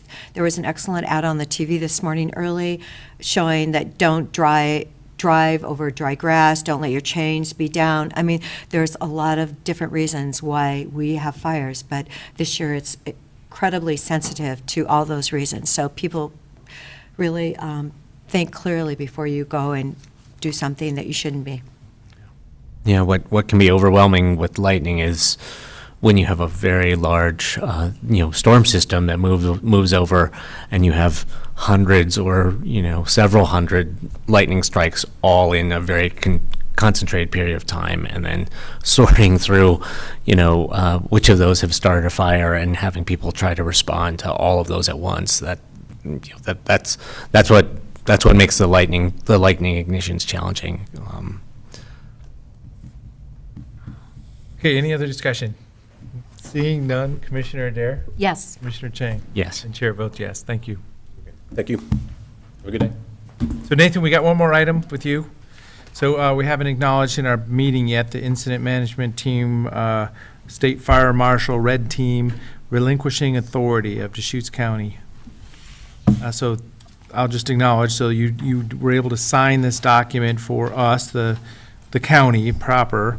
I did sign the document to step into this agreement, and you were able to sign it stepping out. So I CC'd the board on this a couple days ago when you sent it to me. So for the minutes, I'd like to put it in the record. I'll read it real quick. So hereby relinquishes all authority to Deschutes County effective 7/17 at 10:00 hours. This document releases the delegation of authority signed to Ian Yoakum of the Oregon State Fire Marshal for the purposes of emergency response to the Grandview fire. So that this is the document that was signed. So as I say, for commission, if there's a motion of approval, put it in the record. And so what is how would we officially refer to the document? I don't know. I haven't seen the document. Oh, you have it? Oh, I'm sorry. Let's let legal see it. Okay. Well, yeah, so I CC'd board and Tom and Eric or whatever, but I didn't think that. Yes, thank you. I saw that. So that's just, it's setting a date and time when the State Fire Marshal's stepping off the structure. So they're returning authority to the county. Yeah. Jurisdiction to the county. You can just refer to it as that. It's the documentation from the State Fire Marshal returning jurisdiction to the county. So Nathan, I'm just curious, have they announced the cause for that fire? I have not heard an official cause on that.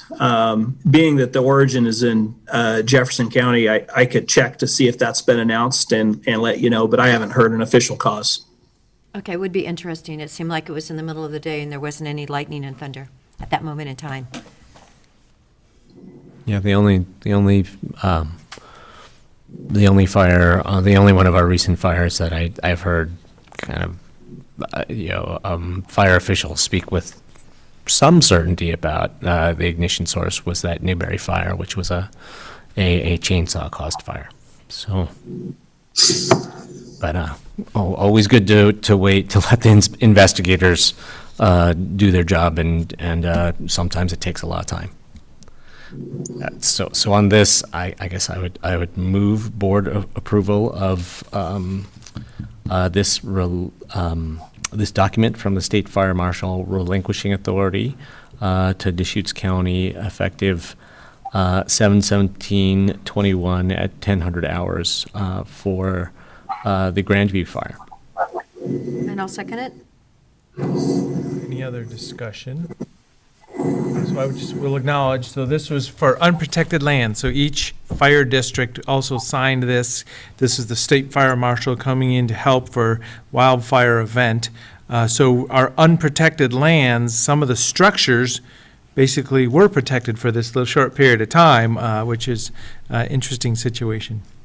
If I understand correctly, the small amount of area that falls into this unique category, not protected by a fire district or ODF, under SB 762, we will become responsible for coverage. So more to come on that. Well, I mean, somebody will be responsible, as in a fire district or a new protection agency, or. Well, we'll be responsible for setting it, making sure it happens. Okay, so any other discussion? Seeing none, Commissioner Chang? Yes. Commissioner Dare? Yes. And Chair votes yes. Thank you, Nathan. All right. Have a great day. And sorry, Dave, I figured, yeah, Thank you, Nathan. usually don't leave Happy- legal out. Oh, yes, your wife's birthday is next month, isn't it? Like April, or August 14th? Is that what it is? Anyway, I'm hoping you're planning something wonderful for her. You're on countdown. Yes. Less than a month to go. Like I needed more stress. Thanks. Exactly. Stress, yep. Well, in case she isn't reminding you, I'm reminding you for her. Well, thanks for being her advocate. Oh, well, of course. Have a I know great how important birthdays are. Bye. Okay, so at this time, next item is a COVID-19 update with our health department. We're going to have a mix possibly of Dr. Conway remotely and other staff local here in the room with us, and we're going to take a moment and transition on the video. But let's just slow walk this for 5 minutes, because we don't really need to get ahead of the 11 o'clock hour for everybody at this time. So Other items? Yeah, other items would be fine. You have any? Yeah. I don't necessarily have any. Well, I actually probably do have some. So, anything else, other items for 5 or 10 minutes? Oh, I was just going to say, I don't have any, but I know Whitney has several. I'm not sure if she's watching online or can scoot down if you would like Okay. to take up one or two of those.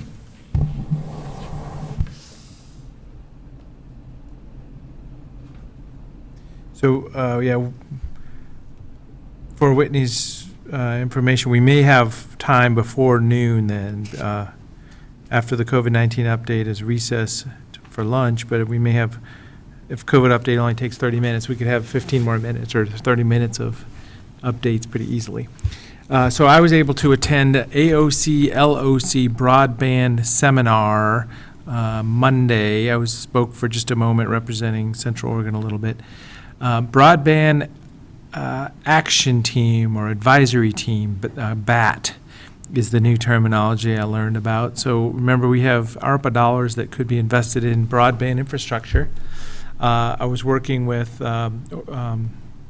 Business Oregon, and they sent me to EDCO, which traces back to our COIC CEDS, so the Community Economic Development Strategy document, which could be a boilerplate for where we could invest in broadband. So it was just a good AOC, LOC seminar with about 30 or 40 people around the state talking about these future broadband investments.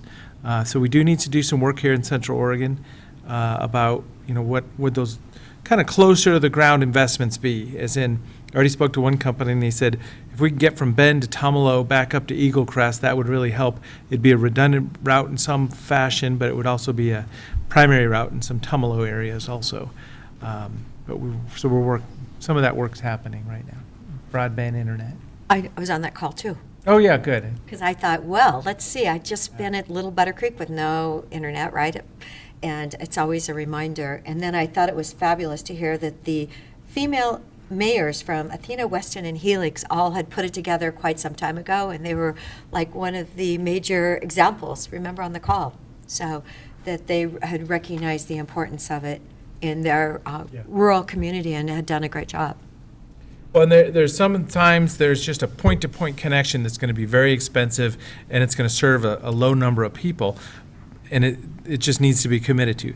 Other times there's going to be less expensive connections that'll work in the market because there'll be plenty of customers to be able to buy into it. So that's where you just need to evaluate each one of those situations.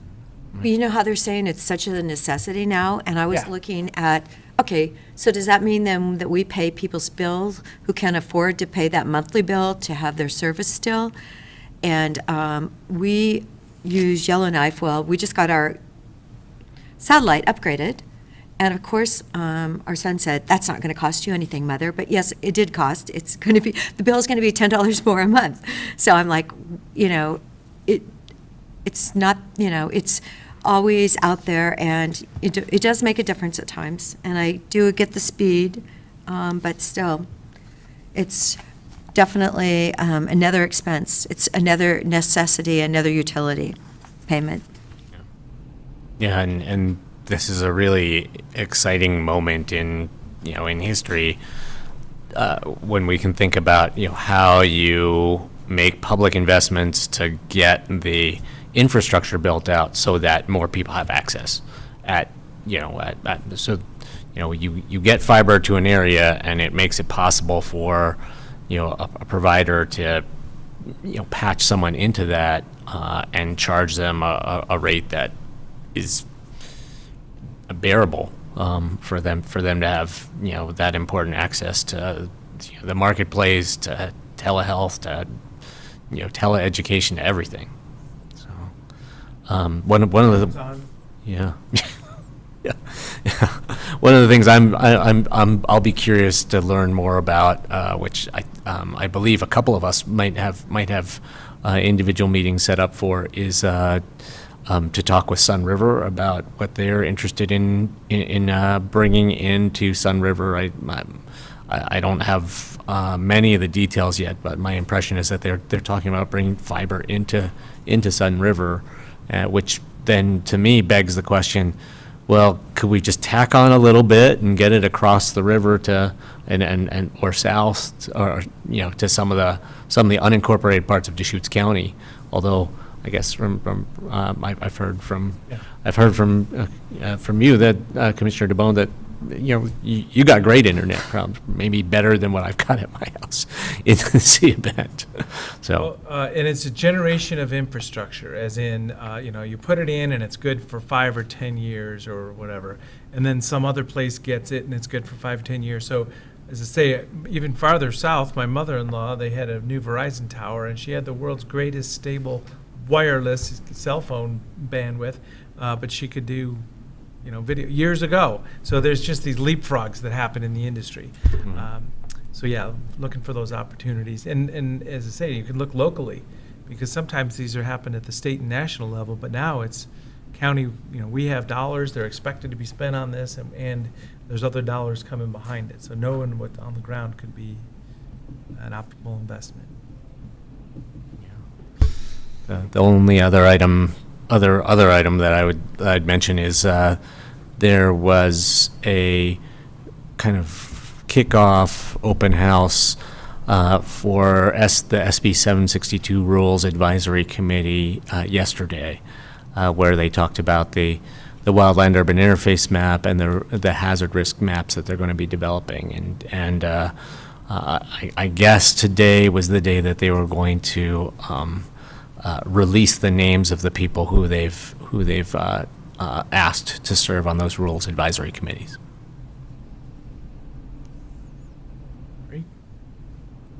I was able to go to a property in the very south edge of the county yesterday, right where the Darlene fire was, a private property, and just to understand what was going on a little bit. And I talked to two people that were just so thankful for the firefighter efforts out there, protecting structures, guiding the fire, and stopping it in a couple days' time from the community threat it was. So there's very, very great, very positive feedback from a couple community members, really happy that their structures are still there. So we don't get to hear that as much. Anything else? Other item, just for a moment? Well, Whitney is here now. Yeah, Whitney's here. I did visit the wineries located on Lower Bridge because, that is a significant agricultural area of our community. So Yeah. I was down there last night. Grandview Fire. Yes. Do you want to have something for 5 minutes or one or two items? So this will be Whitney. Thank you, Commissioner DeBonne. For the record, Whitney Hale, Communications Director. I have two quick letters for board consideration. One is a request from the Lapine Community Health Center related to grant funding that they're going to be applying for. And so I prepared a letter of support for board consideration at their request, supporting this application, which would fund construction of an expansion project for them. And so I have copies of that if that's helpful for me to bring Yeah, up let's this time. take a look at it real quick and see if we can get it approved. Thanks, Whitney.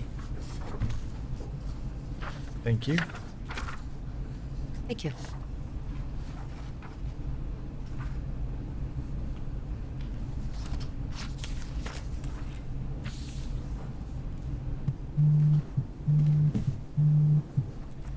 So can you help me with a little bit about the information on the top here? So Public Health Analyst, Office of Policy and Program Development.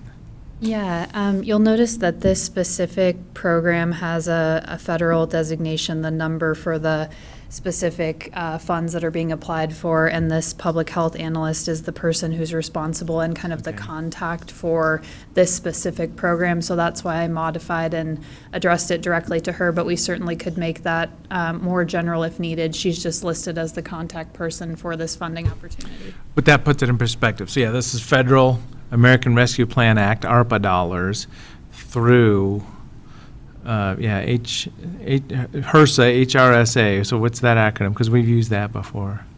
I'm actually not, I'm not sure what HRSA. Yeah, but it's federal.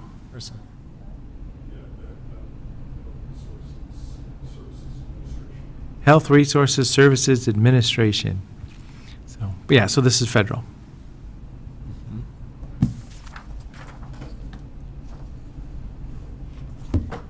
Is there a motion of support in the way it's worded or any proposed changes? I move we put our signature on the letter regarding the American Rescue Plan Act to support the health center construction and capital improvements for the Lapine Community Health Center. I'll second. Thank you, Commissioners. The second. One moment. Yep. So I'm just looking at it, maybe we could put an introductory statement about, Lapine Community Health Center is one of our federally qualified health centers, something like that. Just to put it in perspective from the Board of Commissioners, what this, who we're speaking for, and advocating for. Just a simple little statement. Yeah. Certainly. Okay, so with a proposed change that will be wordsmithed after this, let's call for the vote. Commissioner Dare? Yes. Commissioner Chang? Yes. And chair votes yes. Thank you. The second letter was a draft letter that I had prepared for board consideration, thanking Mass Vaccination Clinic volunteers for their efforts in supporting the clinic over the, since January. And the thought is that this letter would be made available to volunteers as we thank them and recognize them for their volunteering service. So I know that I did have a chance to send that one over email, and I also have some printed copies if the board would like to take a look, but just looking for any feedback or finalization of that draft. So, let's take a look at it real quick. We can, we're at the top of the hour, but we can do that. And then, so is it going to be sent directly to people, or, what's the? I can hand it back and forth, yeah. Yeah, I offered input on the earlier draft already. Yeah, so as I say, what's the distribution of a letter like this is the question. Yeah. At our traditional fair booth that we have every year at the Yeah. fair, we're sharing space this year with I saw health it. services. I And already so let her know. half of the table space will be geared towards vaccinations. That table will have two components. One will be education related to the vaccine and answering frequently asked questions.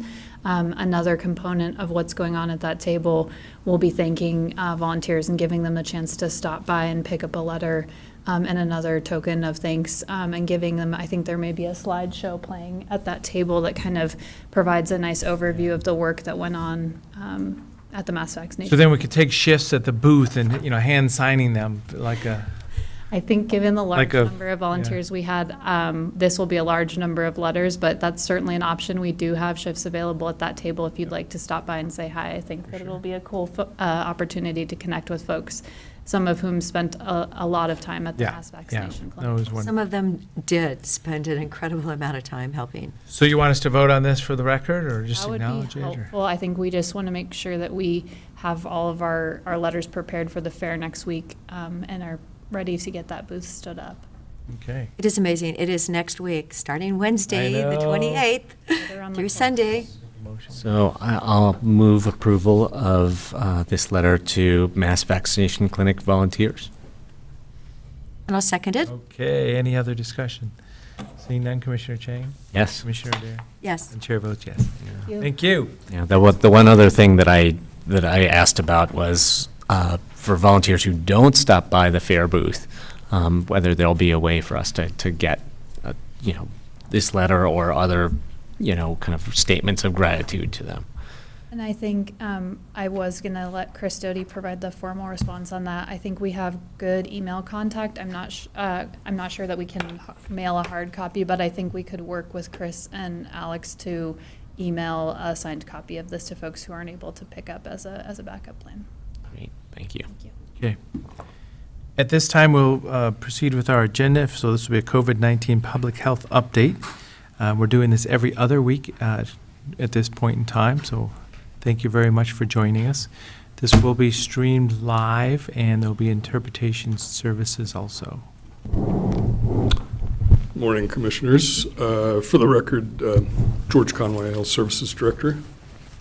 For the record, Molly Wells-Darling, previous incident commander, but I'm now moving back into my program manager role at the end of July. We'll see how proficient I am in navigating this. Here we go. So this is our bi-weekly COVID-19 public health update.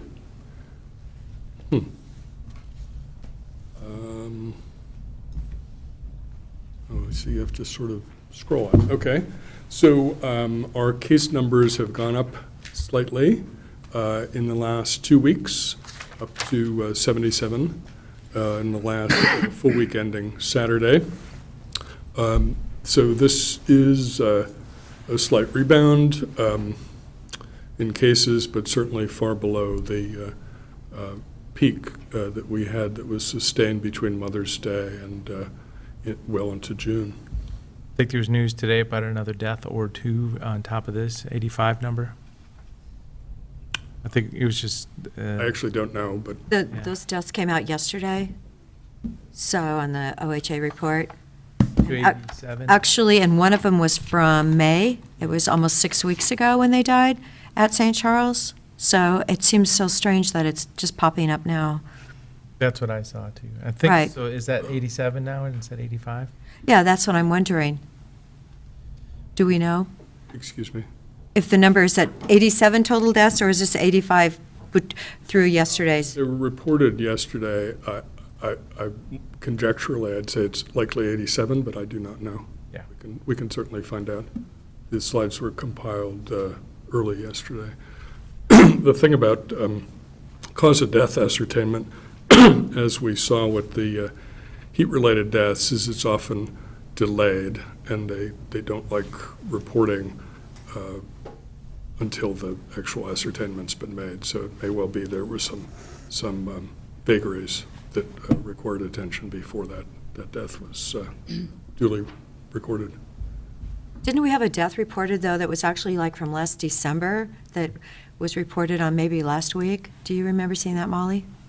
I don't recall seeing that. I don't know, but once again, it would not be unusual. There can be disputed ascertainments, there can be a prolonged adjudication about cause of death.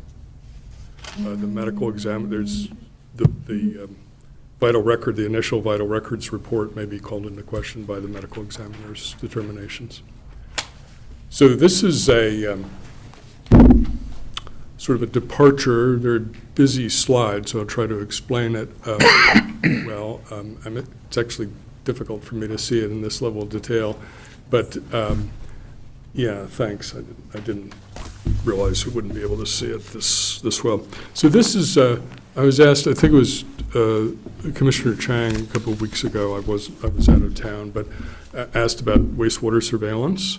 So I have a few slides about wastewater surveillance here. The first one is, just by way of history, City of Bend, the Utilities Department of the City of Bend was in the vanguard of looking at wastewater surveillance, looking for COVID over a year ago. 2.5 or maybe more than 3 years ago now, it was realized that you could very readily look for opiates as in trace quantities in wastewater, and the history of looking in wastewater for polio goes back many, many years. So early in the epidemic, it was proposed that we could look for a genetic signal in wastewater. It was a startup company from MIT called BioBot, and they set up a series of pilot tests in different communities. So Bend was one of the original pilot sites for that, starting the spring of 2020. As time went on, we saw that it was seemed to be providing meaningful information. So that was built up and built out, and at its apex, we were doing sampling in almost 20 locales in Bend, including long-term care facilities downstream from the hospital, et cetera. But that was quite expensive. After the end of that pilot, we started working with Oregon State University, whose veterinary lab is running typing and measurements on wastewater. And we currently, in Deschutes County, are just doing 3 sites. There's the common influent in Redmond, the common influent in Bend, and then Sun River. So what would, this first slide is for Redmond, which actually has had a more direct correlation apparent between the wastewater signal. So the upper small graph is starting in the very end of November last year, and you can see that, and it's on a logarithmic scale, so there's actually a substantial amplification of the differences between just the little numbers on the scale on the left. And you can see what I've done is I've lined up the graph on the top to conform in time to the graph across the bottom of cases by week. So if you look at it and use your imagination some, you can see there's a fairly strong correlation between the dips and the peaks. Ideally, we would be able to use the wastewater, if we could process the testing locally, we could use this actually as anticipation and warning for the signal as the prevalence of infection increases in our community. Indeed, between having to do the processing and shipping and OSU, and they've had a substantial backlog as they're also doing sequencing, looking for various types. That has not worked out well yet, but it's definitely doable, and the communities that have the wherewithal to do that locally can actually see an anticipatory signal. So this is Redmond, and we've seen a very strong correlation between these. Comparable information for Bend may tell a slightly different story. You can see that the peaks and valleys conform fairly well until we got into the latter part of the peak that we saw between Mother's Day toward the end of June.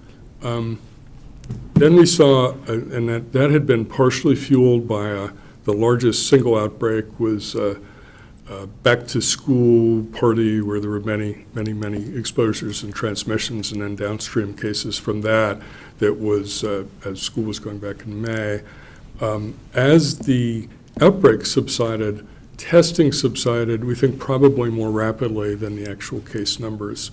And that's illustrated by the wastewater signal here, where you can see that there was a reduction in the case numbers that was pronounced by mid-May into June, whereas the wastewater signal only fell very gently after that.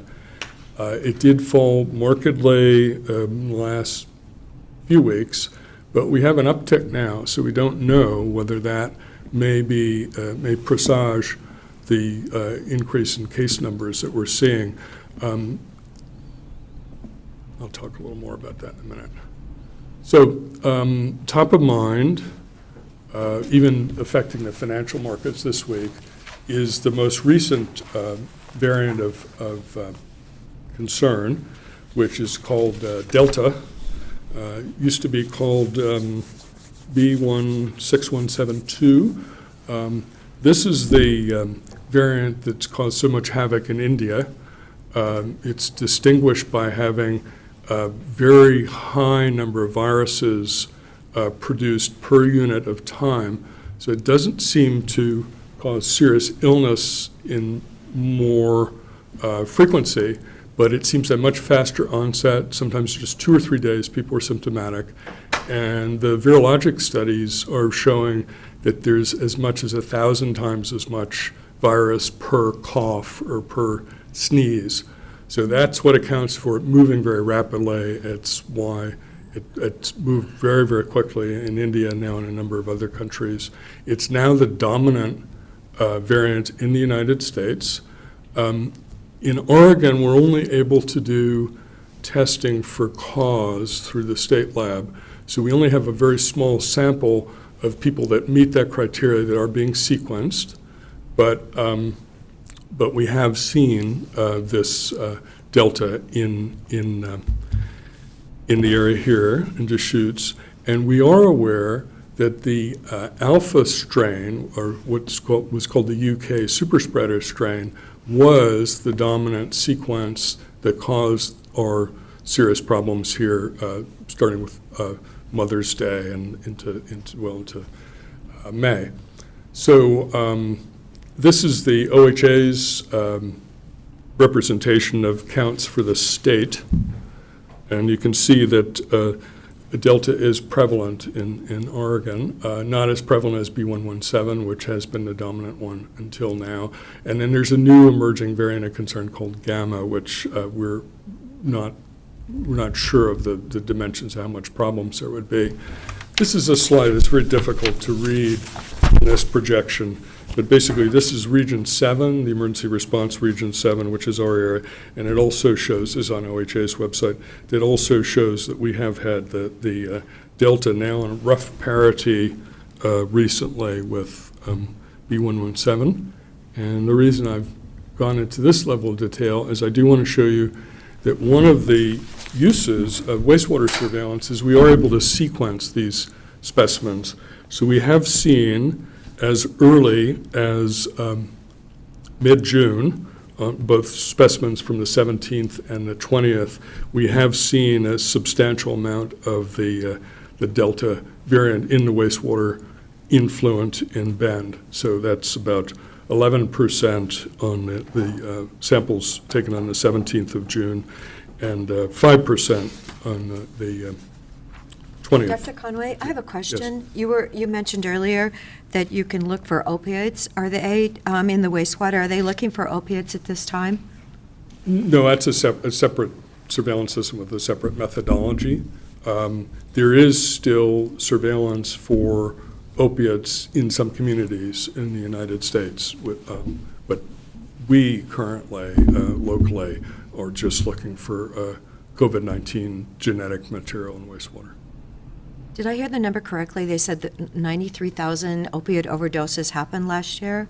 Actually, the sad reality is that I believe the statistic reported for last year is 93,000 deaths in the United States for yes. that were Okay, so attributed to opiate all right.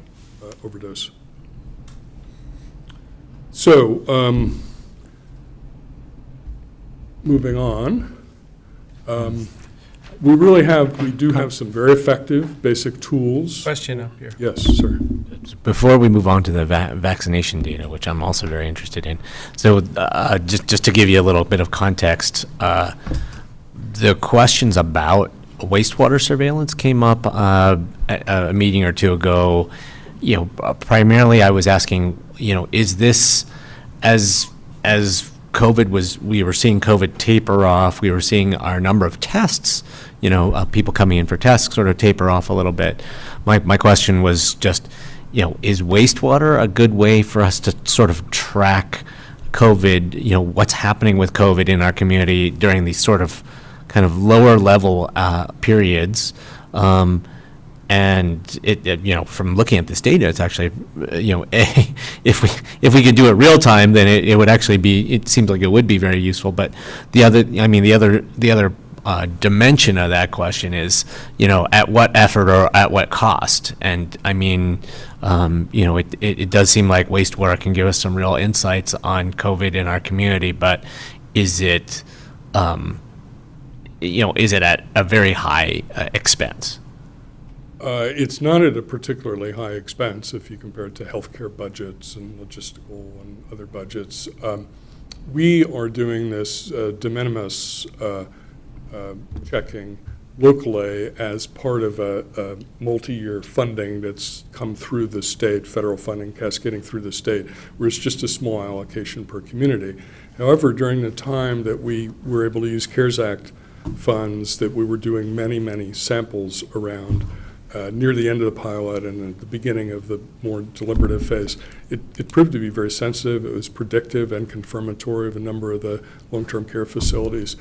And actually, in my mind's eye, and we don't have any way of directly checking this right now, but in my mind's eye, the slope of the wastewater shown in this slide for Bend and that sort of gentle decrement is likely a more accurate picture of what actually happened with cases in Bend than the fairly sharp decrement that had to do with, if we look at the testing, when I show the testing slide later on, you see the number of tests being done fell off dramatically around the time that we saw that diminishing. So there's this, part of the tension we have in the country and that we have locally as everywhere is that everybody is really sick of the pandemic and wants it to be over very badly.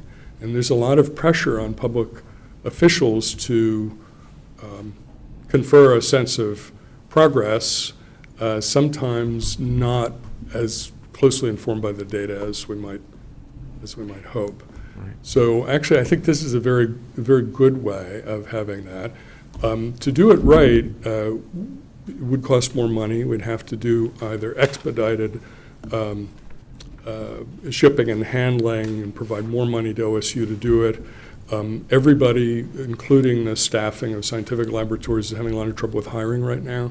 So we've had some problems with logistics, but the main issue is it's been hard to hire additional qualified staff to do the elutions because it's a complicated process. We actually were involved in innovation here. We used to send these large carboys of basically liquid sewage through the mail, and of course it has to be handled as a biohazard material. It's expensive, it's heavy. So we worked on concentrating that. So we're just sending dried human waste on filter paper samples now. So this can go quickly, but that requires a little more reconstruction, what we call elution, at the other end. But the technology's fairly developed, it's fairly reliable, and actually the other thing is that this gives us it's a very sensitive way of looking for new sequences. So if we had more means, I think it'd be good to do some distributive sampling, probably not the 20 some odd we were doing, but at least the hospital, affluent, and a few other key places around Bend and Redmond. Sun River also has I didn't show it here, but Sun River has a episodic pattern, and some of that has correlated with major holiday weekends. So we think the people that are residing in Sun River probably don't have much recurrent COVID, but when you have a tranche of visitors coming in, we see a very strong signal. We saw a very strong signal around two of the recent holidays. So, and that's because there's a lot of rental space in the various accommodations in Sun River. So actually, I think this is a really important tool. There's been some national conferences, and I was fortunate to be a speaker at one of the national conferences recently about that.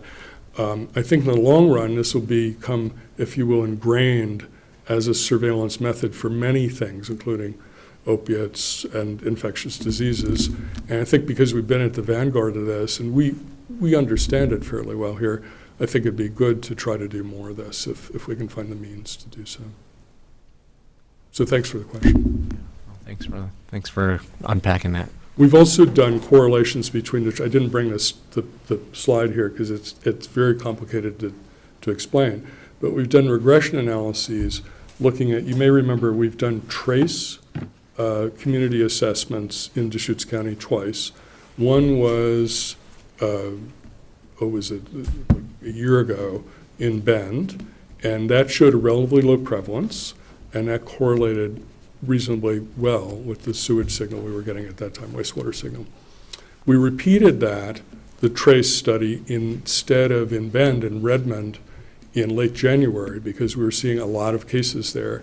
And indeed, we had a very strong community prevalence estimate, really quite strong. I think it was something like 3% or something like that, 3 per thousand at the time.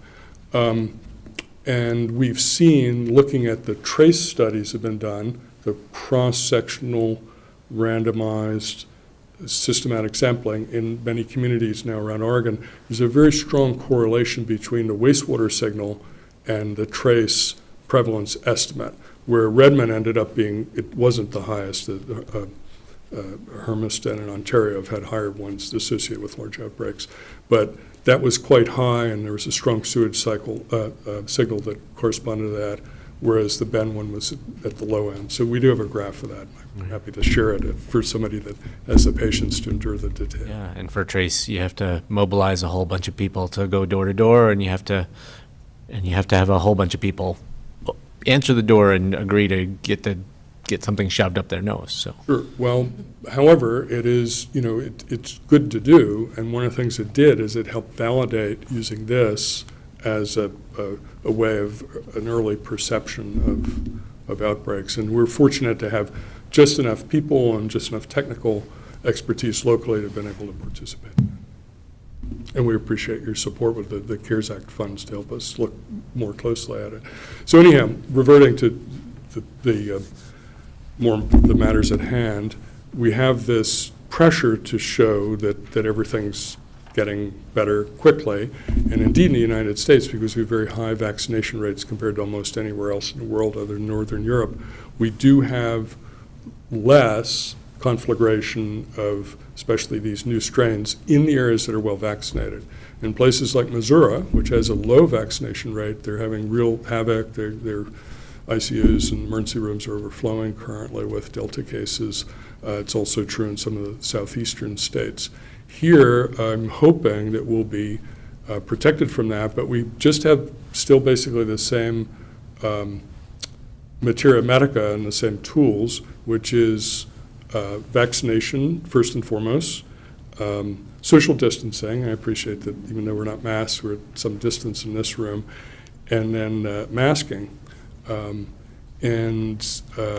Masking has become very unpopular, and the federal agency, the CDC, has put out a message that people that aren't vaccinated should be wearing them, that they should still be in crowded public transportation and whatnot. But there's also this idea that it's, licensed to go without if you've been fully vaccinated and you're in an outdoor and/or in an outdoor environment. I think the Delta variant may change that. I think as it becomes more prevalent, we may end up putting masks back on. I understand it's going to be kind of a high threshold to convince people to do that, but that's a reality. In the interim, the thing we're still encouraging is really everybody that doesn't have some relatively rare contraindication to getting vaccination be vaccinated. We're hopeful that there will be a child vaccine for under age 12 approved in the next few months, possibly even sooner. We had hoped to be able to immunize school children before return to school this year. That hasn't happened, but hopefully early in the school year we'll have that opportunity. So, and then I think there's been a lot of talk recently that some people have had trouble with access to vaccines, so we're trying to, per your advice, Commissioner DeBone, make sure that access has been very convenient, and Molly will talk more about that. But there's also a lot of hesitancy that's just based on wrong information, and I think there's now a concerted effort in our nation to try to clarify that without questioning why that ever would have arisen, to try to clarify that and reassure people and encourage them to get vaccinated. So we're doing that locally. So we're broadly in the state for Oregonians 18 and older, 70% of people have gotten at least one dose of vaccine.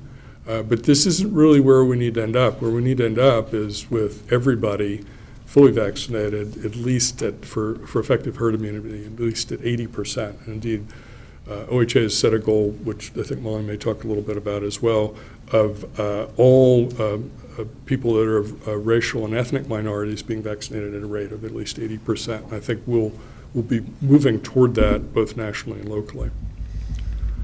This is the vaccinations rates by age group. And you can see that we're very, very good at vaccinating, been very successful at vaccinating elderly persons, and we continue to make progress all the way down to the 12 to 17 age. By race and ethnicity, though, there's a lot of work to be done. Looking at this graph, you can see that Caucasian and Native Hawaiian and Pacific Islanders have a high vaccination rate, roughly 2/3 locally. And one of the reasons Native Hawaiians and Pacific Islanders have a high vaccination rate is they had a distinctly high incidence of COVID and very high mortality rate in Oregon, on the order of, I think there was a relative risk at one point of 27. So very, very high rate. So there's been very assertive outreach across the state. And there's a number of Pacific Islander advocacy plus medical service groups in the Willamette Valley that have helped other communities. So we're doing reasonably well there. However, our largest racial and ethnic minority in Deschutes is Hispanic individuals, and that's by far our largest minority, trending upward toward, I believe, 10% of the population. But we only have vaccination rates of about 40% in that group, a little bit better in Asian individuals. So we're doing our best to organize that. And then African Americans have the lowest vaccination rate in Deschutes currently. And this slide that slide that we just looked at, that was for the state of Oregon, that's not local. That's local. Oh, that is local. Yeah, I think Okay. this is the This is Deschutes. local? These are our local statistics, yeah. Yeah, we're actually, we had a very long conversation yesterday about this. So the state has set a goal of immunizing 80% of eligible people that are in any of the racial and ethnic minority categories.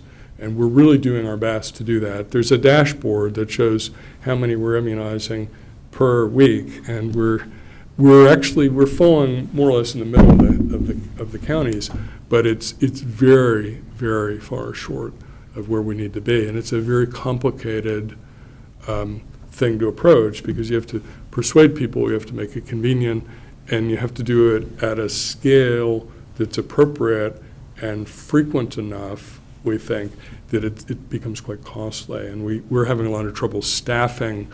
Like we've done a number of events. We've either been involved in or observed or organized a number of events. And when you hold some event where it's sort of a fiesta type thing, it actually draws quite a few people. We had one where 60 individuals were vaccinated, but it's very arduous, and staffing it, particularly with the professional staff, nurses, et cetera, that can administer the vaccine, is a challenge. So we're talking about how we might be able to stand that up more at scale, similar to maybe using even some of the volunteers that we used in the mass vaccination at the fairgrounds. But the logistics of that is complicated, so we're sort of wrestling with it, and the cost will be substantial for us to do a really effective job. We have a number of efforts in collaboration with our CBOs in the community as well, and Mosaic and VIM, and like Dr. Conway said, doing a lot of pop-up clinics, and we have our promotores who are reaching out into the community at Latin or Hispanic-owned businesses. We're going into our Asian-owned businesses as well to really just try to educate, let people know where the vaccine is, where they can get it, and also setting up for transportation for people if they need transportation, so to make it as convenient as possible. So we're doing our best to lower barriers, but I think there's a lot more we could do proactively, and we're trying to figure out how to organize that and how to fund doing that. This is our test results for the last week, and you can see that here it is. You can see that we have a slow upward trend in the testing positive rate on the order of 3.5%, but still very, very far below the peak that we saw, a month ago or so. But the number of tests being done is small, and we don't know whether that just reflects lack of necessity or whether people are not inclined. We're hearing a lot anecdotally that people don't want to be kept away from their workplace, they don't want to have to quarantine their kids, et cetera. So there may just be an overall reluctance to test, partially because of a sense, once again, that the pandemic is over, and unfortunately, I'm not really confident that that's accurate.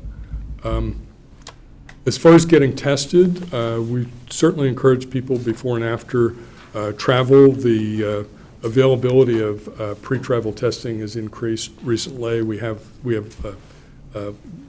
information about that on our website that I think Molly may talk a little bit more about. Certainly if people have symptoms, and then if people believe they've been exposed, or if they had a very high-risk exposure, let's say you were sitting in an aircraft on a bus for hours and somebody was coughing on the back of your neck, which I had happen on an aircraft a few weeks ago, getting tested a week or so later would be a prudent thing to do. Testing for travel. Most places that require this, and Hawaii is the one that we're most aware of, require a PCR or at least a molecular test, one of the fast molecular tests or NAAT tests. And it has to have been done within 72 hours of your impending travel. And then we have at our site, we have a /COVID testing extension on our site, and you can go, there's a little navigational tool there that allows you to select whichever community you live closest to in Deschutes or in Central Oregon, and then see what's available locally and what their offerings are. It's important to call ahead though, or at least look on their website, and many of them require a prior appointment, and there's various other things. So you need to check any of this information before driving anywhere. And then we think that this is an important protection. And indeed, the Olympics started a few days ago, and in Tokyo, and they're relying very, very heavily on testing and immunization as the tools to try to keep the athletes and the staff safe.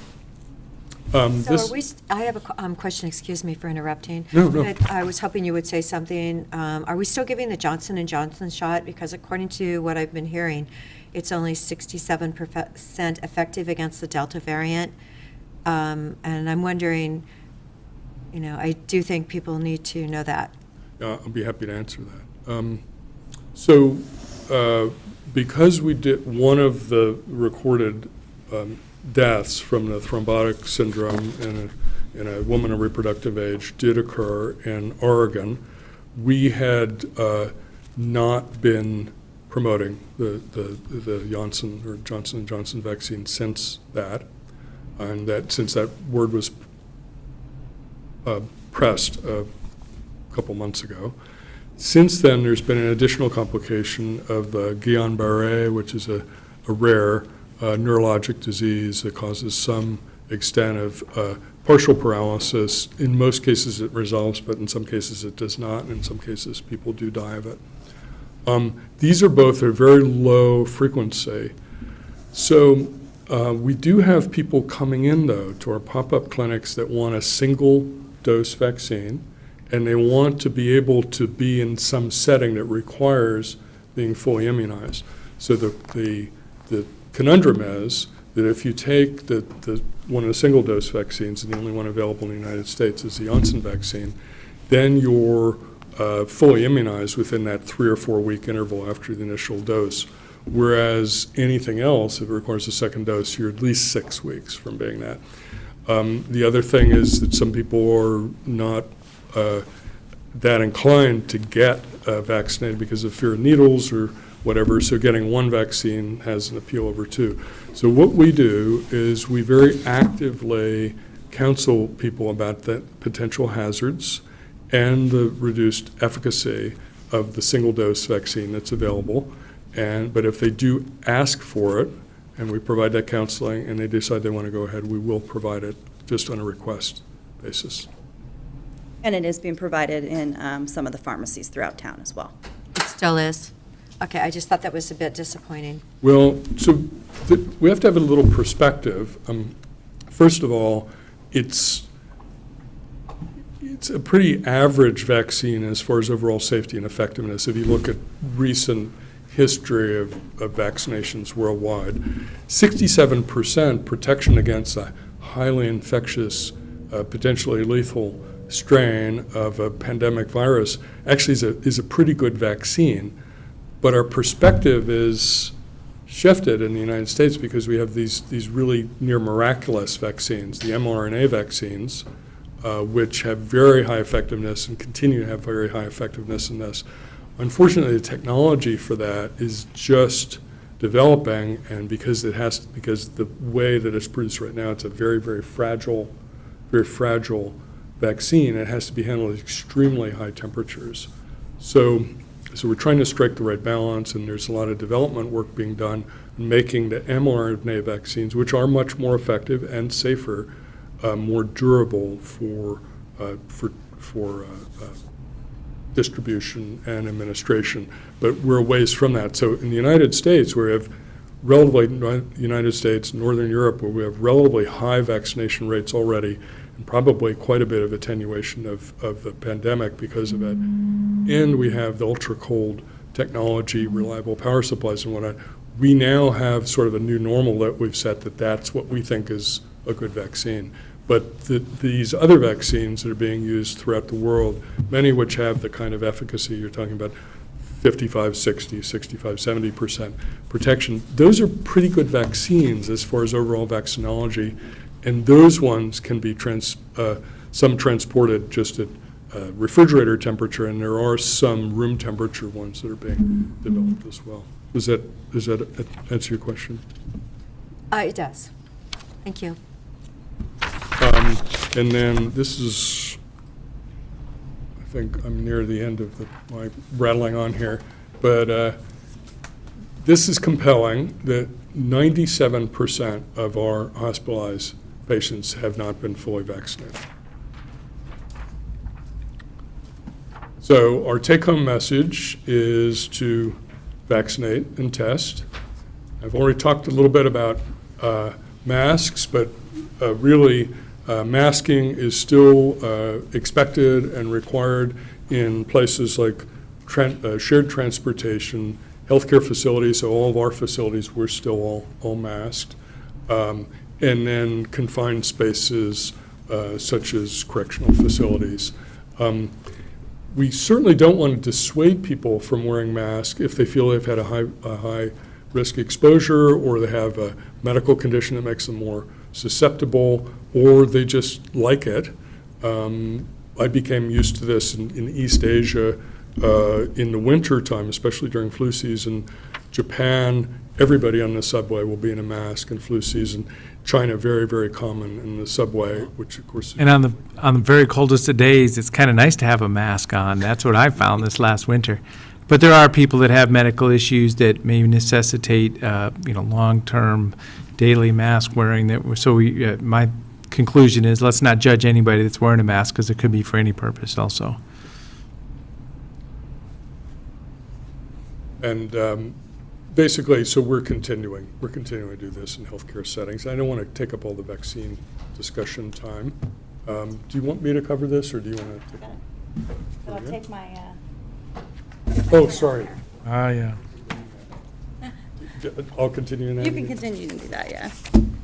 Okay, so for vaccines, I'm going to have to look at this too to be able to read it. But as you can see, for Deschutes County, we are at 71% for vaccinated. These numbers have changed a little bit. This is now 18 plus because the state has changed the metrics around that for our BIPOC population as well as our overall population. So these are now 18 plus vaccination rates. So in progress and fully, we're at 71%. Fully vaccinated, we are at 66.7%. We have about 4% in progress right now. And about 58% of Deschutes County overall population, all individuals in our county, are vaccinated. So we still have work to do. Like Dr. Conway said, we'd love to be at 100%, but we really, need to be at 80% to continue to just decrease the amount of people who are getting COVID. These are all of our different options. So if you want vaccine, it is available for you. It is free. There's no identification required, no insurance required. You can go to centraloregoncovidvaccine.com, and it shows you all the different clinics who are providing vaccine, many who will provide vaccine to anyone. You don't necessarily have to be a patient of that clinic. And then there's also a pharmacy link down there in the far right-hand corner. We can do this. That's our pharmacy link. And then the different counties, there's links to as well. You can go to our county website and see where our different regular clinics are. And then we also have stand-up clinics. So if people want vaccine, they can go here. If they need transportation to get vaccine, they can call our COVID hotline, which I'll review at the end of this presentation. And someone can help them set up transportation. They can also, by the way, ride the CET buses for free to get to vaccination. But they need to bring their mask. They need to bring their mask, yes, to be on transportation. So we are continuing at least through the end of August, if not further, to have our regular clinics. So we have Mondays in Sisters at the Sisters Firehouse from 2 to 4, and Tuesdays in La Pine at the Chamber of Commerce from 11 to 1, Wednesdays in our downtown Bend Library from 1 to 3, and then Thursdays at our Redmond Library. We also will be providing vaccine at the fairgrounds. So every day at the fairgrounds from 3 to 6 p.m., where our mass vaccination clinic was before is that North Sister, I can't remember the name of that building, but the first building on your right as you walk in, we will be providing vaccines so people can come and see us. And there's I think it might be South Sisters. Is it South Sister? It's south of the other big building. I'm horrible with directions, so I'm not the person to ask. Okay, so at our clinics currently, before we get to the fair, we have some cool things for people if they want to come in. As usual, you can receive a $25 grocery gift certificate if you come in to get a vaccine. But now, this week, until we're through our fair, we're also going to be offering the option of either 2 tickets to the fair or an unlimited ride band, which I know that my kids would be thrilled to get an unlimited ride band, and I would be thrilled to offer that to them as well. So if you come to any of our Deschutes County clinics that were listed before in the previous slide, then you have your option of any of those. And then, of course, as usual, you'll be entered to possibly win one of our $500 gift certificates. Again, our clinics are open to anyone 12 and older. We provide Pfizer and vaccine currently, or the Janssen & Janssen if someone really feels that they want that. And no insurance and no identification needed. But if they're 12 to 14, don't they have to have their parents with them for permission? They do have to, yes, the parents have to sign a waiver for 12 to 14. Okay, so at the fairgrounds, as I noted before, we're going to be providing vaccines from 3 until 6 p.m. each day that the fair is open. And we will also have a free unlimited ride bracelet available for individuals who want to come get their vaccine at the fair. And there will also be our regular $100 raffles that we have, or giveaways, I guess I should call it, that we have each clinic. So each day there will be those $100 drawings, and then also these free unlimited ride bracelets if you come in. So this is the guidance of the Board of Commissioners was something of minimal value, not, because we talked about how to do these things, and then this is the next step, being able to provide a ride bracelet or those tickets to the fair. So just acknowledging, this is the first time we're seeing this, and this is the efforts of our, vaccine.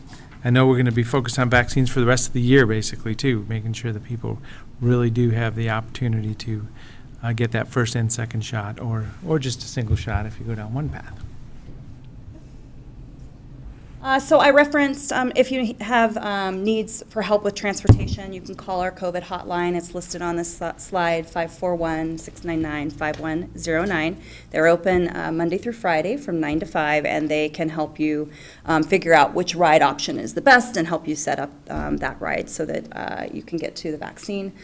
Also, I forgot to mention with our fairgrounds that we're also having an education booth. So if you're still undecided about vaccine and you just want more education about it, feel free to come on down, and we will give you the education that we have in terms of all vaccine-related questions, and then you can make your own informed decision.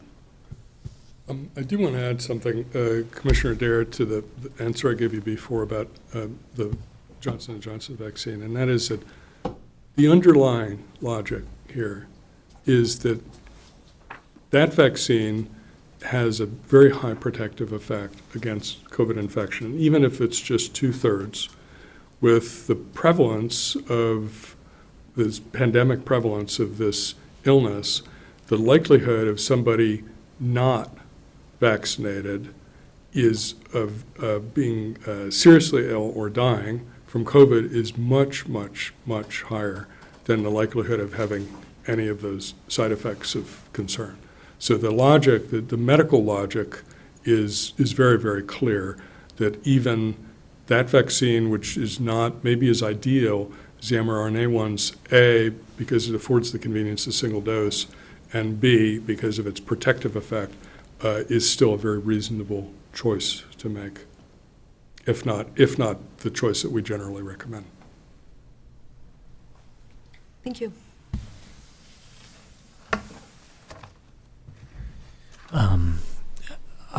Last week, I stopped by the school board meeting, and there were a large number of people there who were expressing concerns about they were expressing concerns about school-based vaccination opportunities, and then kind of another connected thought for them was that they didn't want kids who were unvaccinated to have to wear masks. So this is something that it was a lot of people. So I don't know whether this is just kind of like a hot point where we're going to see those kinds of sentiments and concerns showing up, but there definitely is that kind of concerns for, individual liberties, skepticism about the need, the severity of COVID and its impacts on our community, and the need for protective measures like vaccination and masks. And I just hope that I was, I don't know where and how we show up to kind of engage in those discussions with people. But if the schools are going, if the schools are going to be a hot point for those kinds of public debates, then I hope that we can support our school districts in making good decisions about those issues. Particularly the closer we get to the start of the school year, again, we can talk about it here. I can say whatever I want, but it may very well be that the places where people are paying attention and listening, to the public debate about this is going to be places like that. And so I don't know what that means in terms of our engagement in these issues, because I do think that I hope as a county that we support as much. I've seen, we talk about it here on a regular basis, how much we support access to vaccination, and taking COVID seriously and taking necessary public health precautions to kind of, clamp down on this virus and shut it down in our community. We can reach out to our school-based team. We do have in our COVID response section, we do have a school-based team.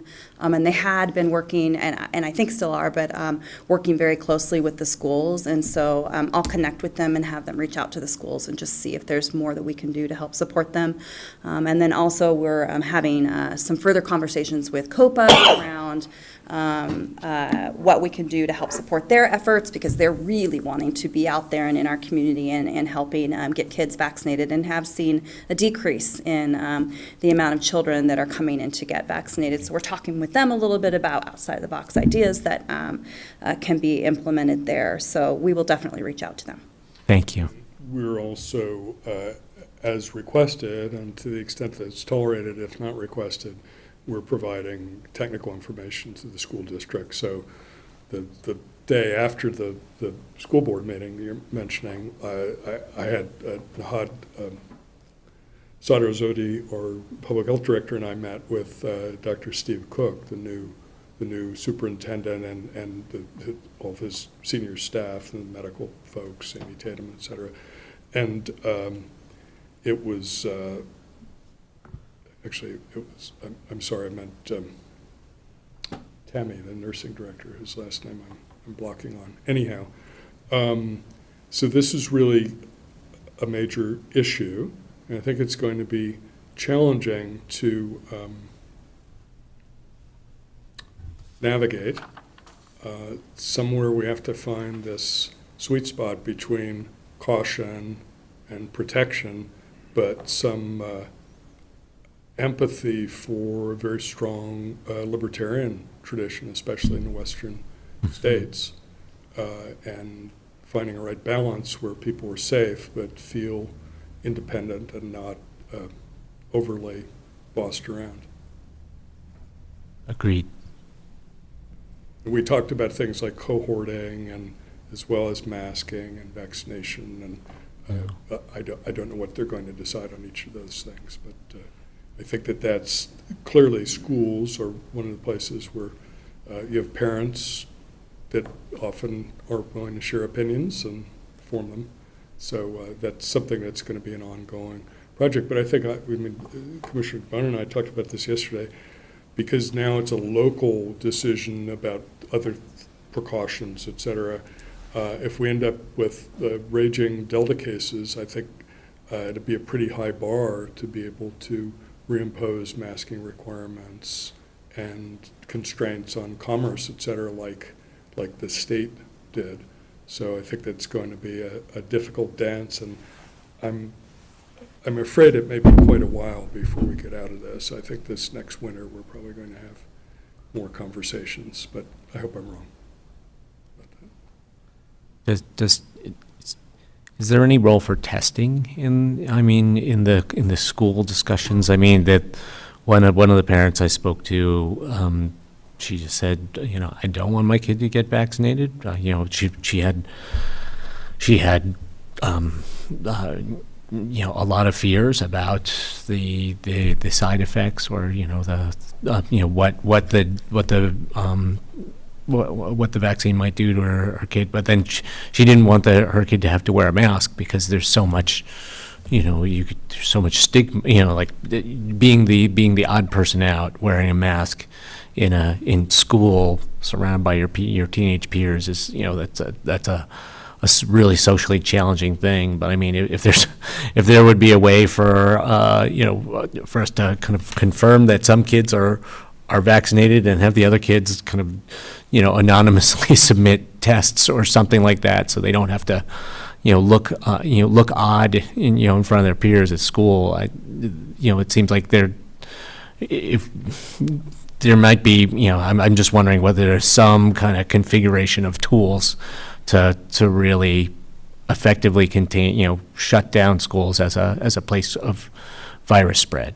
Well, Commissioner, it's a good question, and it's a complicated issue. Certainly, we don't want masking to be seen as a scarlet letter, that you stand out in a way that's stigmatizing. I think most epidemiologists, most medical people would prefer that we hadn't just suddenly stopped masking so abruptly, and any place where it's crowded and social distancing is a challenge. And of course, in schools, the regulations for distancing had to be accommodated of 3 foot rather than 6 foot for social distancing and whatnot.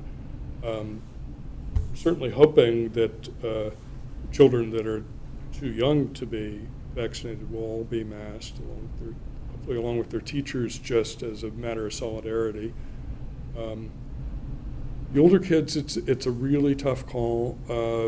As we discussed a number of times in the past, there are school districts and school systems that did proactive testing, primarily using a molecular test called the LAMP assay. But it's not only sort of moderate cost, but staffing it and the process of swabbing everybody. And frankly, a lot of the same parents that don't want the mask, they don't want the vaccine, they don't want their kid being tested for COVID. They don't want somebody sticking something up their nose or even spitting and being tested. So I don't know that there's an easy way out of this. I mean, that's the conundrum, is a lot of the same people that are prone to the protective actions will be accepting of others, and the people that may be most resistant may be broadly resistant. So that, I mean, even if testing would be logical, that may be yet another thing to be upset about rather than to go along with. Good discussions. Thank you very much. Anything else? Yeah, just looks like we're winding up here. Thanks. Okay, thank you so much. So at this time, we had a couple of other items before this. So at this time, we'll take our recess for lunch. We have one more published agenda item for courthouse expansion discussion and a few executive sessions this afternoon, where we'll reconvene at 1 o'clock. Thank you.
So welcome back, Deschutes County Board of Commissioners meeting. This is July 21st, 2021.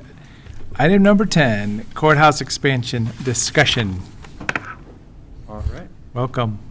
Thank you. I'm really excited to be here. Lee Randall, Facilities Director for Deschutes County. And Christy Bollinger is in attendance as well in case there are any property-related questions that may come up. So my goal for today is to touch base on the background and concept, review a few decision points for the board, and then talk about future touch points where the board will be seeing decisions in the future and where we'll be coming back with additional information as we move forward. So in terms of background, the existing main courthouse is approximately 46,300 square feet. It was built in 1977 with an addition in 2004 of about 9,300 square feet. And beginning in 2004 and 2003, when that addition at the time was being developed, that's when a concept for further expansion, when needed, 15 years down the road, 20 years down the road, to the south of the existing footprint was really envisioned.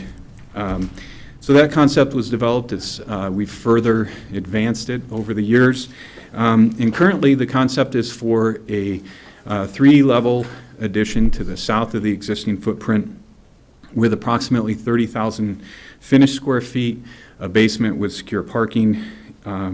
That size of an addition would accommodate 3 courtrooms potentially to begin with opportunity to expand to a 4th in the future, as well as accommodate program and staff space and allow for further growth.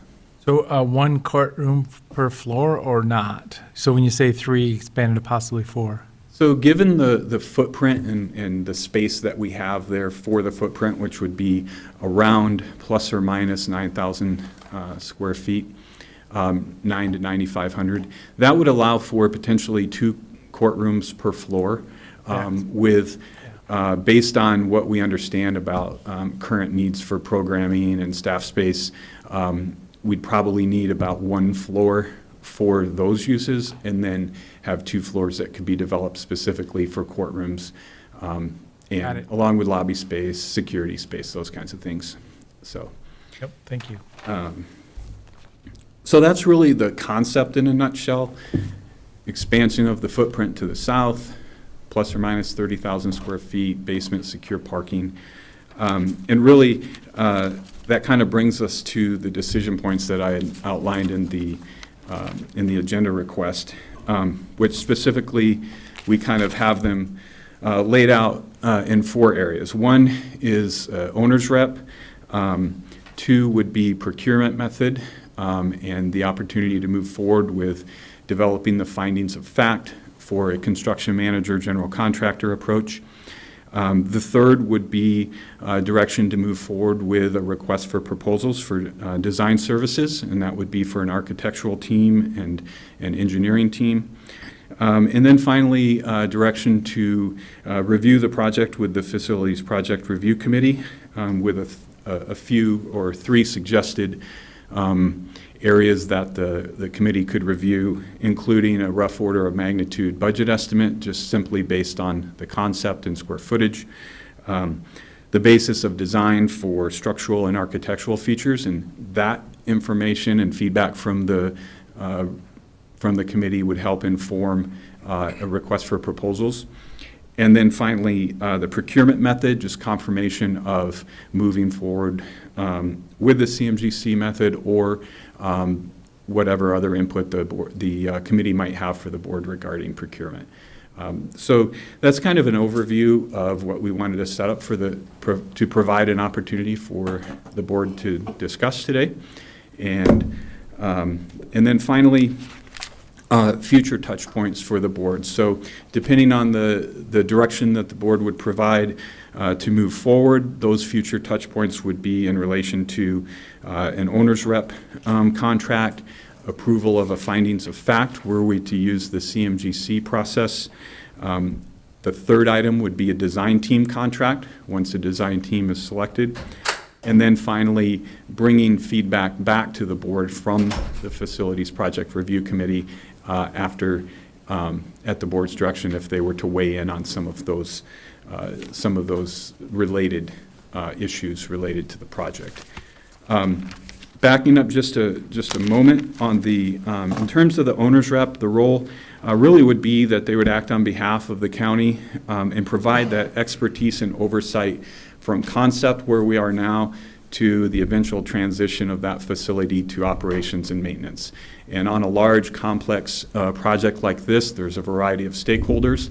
And then specific to the project, you have mechanical systems, security systems, security requirements that can differ from state courts to the sheriff's office, for instance, and then how eventually the county facilities department operates the facility in terms of maintenance and operations. So it's a large, complex project. An owner's rep would be able to bring expertise from other similar projects and be able to also leverage the experience of a firm of folks that work even into the kind of weeds on those particular issues and bringing those stakeholders together. Those are some of the kind of a description or summary of the role that an owner's rep might play. So I'm happy to expand on any of those areas, but I'll just kind of leave it to the board to take it from there at this point. So when I think of this, I think of $20 million plus. So we were hoping to keep it at 20, but it's already going to be over than that. So that's just, $20 million plus is what we're talking here.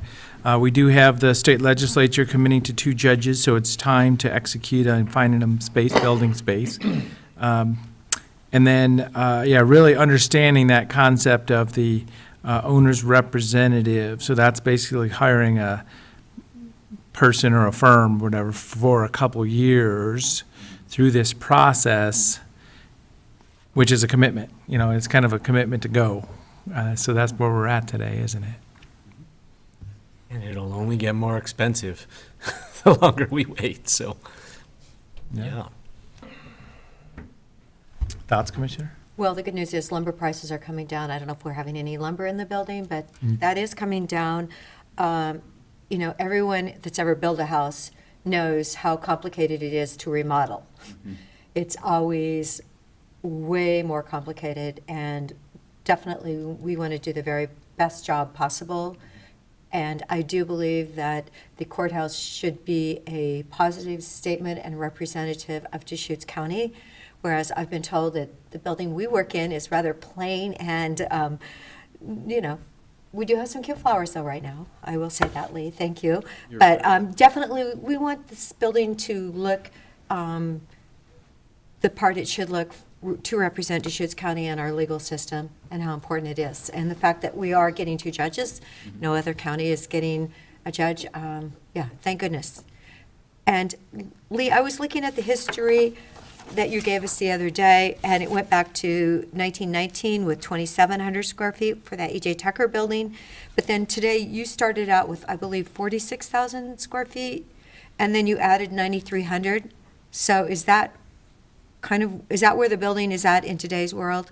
So in today's world, we are at 46,000 square feet. The 9,300, the 46,000 includes the 9,300. That's what I was wondering, because I couldn't. So the original, the 1977 building was 37,000 square feet. Then we added the 9,300 in 2004. Okay, yes, that's what I was trying to. And we're talking about adding another 30,000 square feet. Right. Which does make sense. And I did hear that our judges do love the skylights. Oh, great. So maybe we need to have skylights at least on the top level, right? I was able to tour the project with Dan Hopper and checked on the roof and everything. So it's interesting and a wonderful upgrade to square them out like the way they are with new materials and the higher curb around them and everything, all kinds of good things about it. And that's an area where we've been able to bring together maintenance and facility operation concerns along with creating an environment that the judges appreciate and the public can appreciate. Yeah. So the look of the skylights, I know the judges appreciate that. From a facilities maintenance standpoint, our staff greatly appreciate that. We hopefully will go into this winter not chasing leaks, and we'll have a higher curb, like you mentioned, for snow. And so it's a big improvement for all aspects of the facility in that regard. So the next, just kind of stepping through 1, 2, 3, 4 on the memo here. Construction management general contractor procurement method. So let's discuss as a board, make sure we're all kind of on the same page, understanding what we're talking about here. CMGC is the method. And is that the kind of the one and only option that's being proposed at this point in time? It's not. I think it's the lead option for several reasons, but as I outlined below in terms of input that you could request from the Facilities Project Review Committee, it could be built on a design bid build method in which we contract with a design team. They prepare a complete set of documents. Those documents go out for a public review, an RFP, and then we receive sealed bids back. That would be an option, as well as design build is an option as well in which we would contract with a firm that would be responsible both for the extent of the design and then construction as well. And so those are kind of, and there are some blended approaches in each of those, but those are kind of the three big options that we would have moving forward. CMG offers some benefits that I'd be happy to discuss, but there are other options as well. So then the construction manager / general contractor is the same entity, right? That's one company or one person. And then the construction manager position is the person building, and then I'm backing up to the, the person that's going to be the owner representative. So they'd be a pair, they'd work together, but one is representing the county and the product we're purchasing, the other one's building the product. Correct. Yep, that's a great, I couldn't have put it better myself. That's a great. I'm just making sure we're all, understanding it.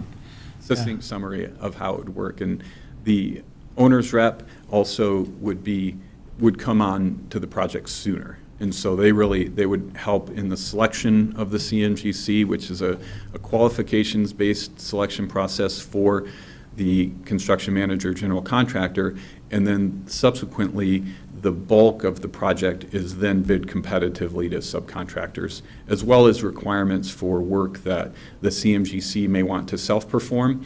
At times, there's areas of that work, if it's over a certain dollar amount, that we could also require that they competitively bid themselves against outside subcontractors. So the competitive selection process is built in. It's just that up front, it would be a qualifications-based selection process. And the Facilities Project Review Committee was so outstanding. I was so appreciative that we had them looking at the parole and probation building add-on and what their expertise was across the board. So having them being presented with this project, I think would be outstanding, and I would feel much better that we're really getting, the very best that we want to get for this enormous undertaking of 30,000 square feet with acoustical, seismic upgrades. I mean, yes, there's a lot of things that you're going to have to be worried about. Well, and for a CMGC contractor, I think of it, this is an existing building, and this is interfacing with an existing building. So there's could be, unknowns or variables. No matter how much you design and engineer and bid, it still could be variables in there. So I do feel that would give us the opportunity to, mitigate real time with a CMGC situation. Any thoughts? Lee, you said you could go over the kind of relative pros and cons of these different procurement methods and kind of highlight some of the CMGC. I mean, we've just heard a little bit, but are there other key ones that you want us to be aware of? Yeah, I think beginning with when the CMGC comes on board. So typically, you would bring them on at maybe 30% design stage. The benefit there is that they're able to weigh in on the design as you go, and they can also provide contractor-based budget analysis. So if the design team has an option between, a simple one would be wood framing versus steel stud framing. They're able to provide that means and methods input as well as cost analysis as you're going through the project. So that helps save time in the sense that you don't fully design something and then you do a budget estimate and then you realize that there are other better, more cost-effective options. So they can weigh in terms of cost effectiveness as you proceed. Then typically CMGC has a benefit when a project is a little more complex.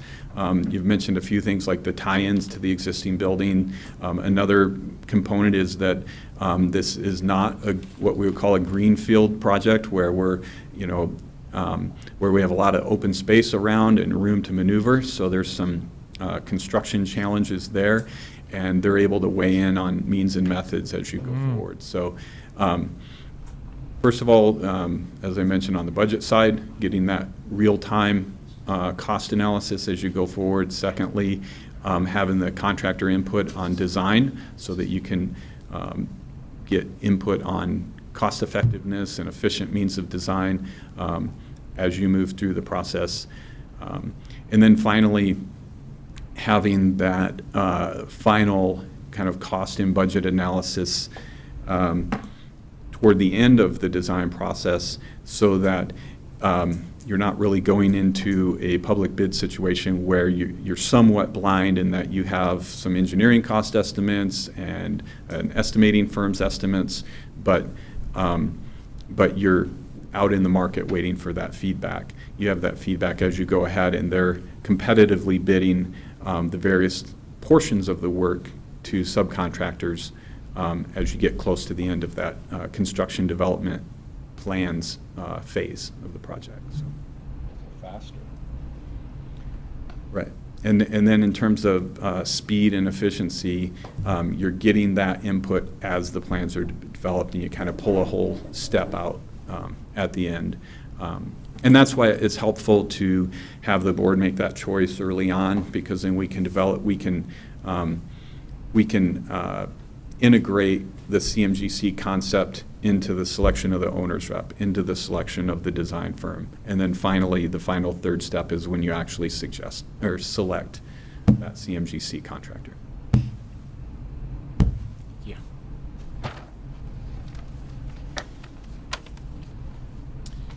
So then, as I say, I'm still working down my bullet points here. So architectural and engineering services, so that's going to be a specific contract, kind of a package deal at that point? Yep, so we would develop a request for proposals that would be publicly advertised. We'd receive those proposals. There would be a selection committee that would review them, score them, have interviews, and then a selection would be made. At that point, then you begin the negotiation phase with the top selected firm. You work through to an agreement. If you don't, you're able to move to the second firm and then proceed. And what's the content of, so that would be complete architectural, and then I guess what's engineering is my question. So the engineering portion would be on the design team. It'd be the mechanical, the civil issues related to the site work. And so the architect would be kind of, typically they're the lead of the design team, and the contract is with the architect, and then they select their sub-consultants from a mechanical engineering team, which typically would have electrical and plumbing, and then the civil engineering team. And then there may be, given that it's a complex project, you may have a security consultant and other areas that are kind of all captured with that design team as a whole. Well, it reminds me, Lee, thank you very much for your expertise and experience in the industry, because, you know, this is a big one, isn't it? And we're doing a lot of these around the county right now, a lot of different projects. And that's also, given the amount of work that we have, having an owner's rep that can kind of be focused on this project and a firm that has resources they can draw upon is helpful in that regard. It can help keep our project management staff focused on kinds of the nuts and bolts of the facility and how that relates to our long-term operation of it. While that owner's rep is working with stakeholders, kind of overall managing the schedule, managing the interface with the various partners, and then providing, real-time updates to the board in terms of progress and where we're headed. Great.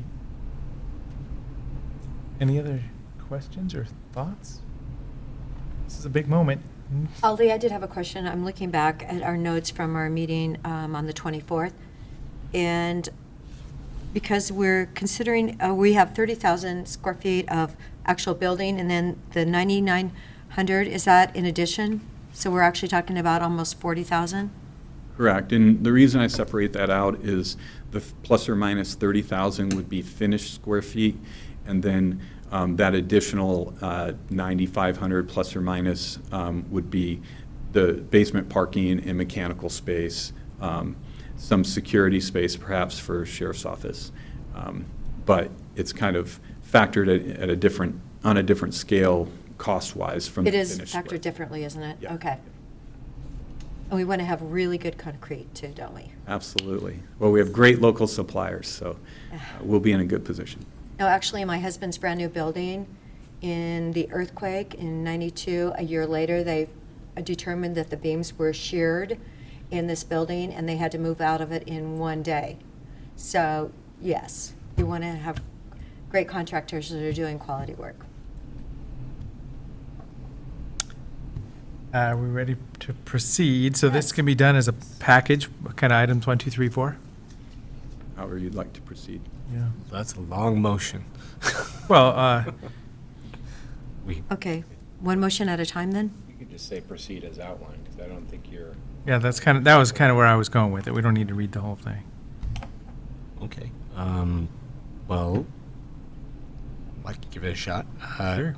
I move approval of the courthouse expansion conceptual design as presented, and direct staff to proceed with project development and design, including the 4 elements outlined in this memo. I second that motion. There you go. Okay, any other discussion? Seeing none, Commissioner Chang? Yes? Commissioner Dare? Yes. And Chair votes yes. Thank you. So on a related topic, there's a park out front we're talking about developing, and just making sure, I mean, maybe it's just a moment, it's just in passing to confirm where we're at and where we're going with this. I think the official position is proceed on the park out front, correct? Because we've had some community feedback and input on this topic, and I'm supportive of that. We have other ideas out there, but yeah, let's keep going down the path of making a path from our front door to the road. But, there's a vision there, and it's very positive, and it's going to be very usable in our community. So I'm just confirming that let's keep going on that. Yeah, and so we've kind of further refined that initial concept based on board feedback that we'd received previously, and we'll have some information here shortly. In fact, I just got another update today, so we have some further refinement, and we'd like to share that with the board. Yeah. And then at that point, we would be able to take some more definitive concrete steps. Are we? So are we like midway with the design contract, or? We have not issued that RFP yet because we're working through refining some of that initial, those initial concepts. Our goal was really to have something detailed enough that we could receive really clear responses to the RFP from design team. So based on some of the information we'd gotten back from each of you individually, we were making some refinements to that concept. Well, and my vision, it's going to be just a wonderfully usable green space with expanded parking. So I think it's going to be more usable, more of a community amenity. And at the same time that we're looking at moving along with this design process, we're still exploring other options. Okay. So. Okay, there we go. The beginning of a big capital project. Is there any other items before we go to executive sessions today? Whitney had one more.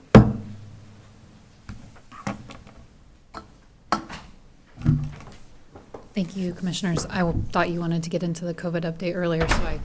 Oh, yeah, no, that worked out well. Thank you for Um, coming back. Yep. As you know, we've issued the news release announcing the county college program and are accepting applications. Laura let me know that applications are streaming in, and I think we are currently at about 45 applications, so we continue to see strong interest in that program.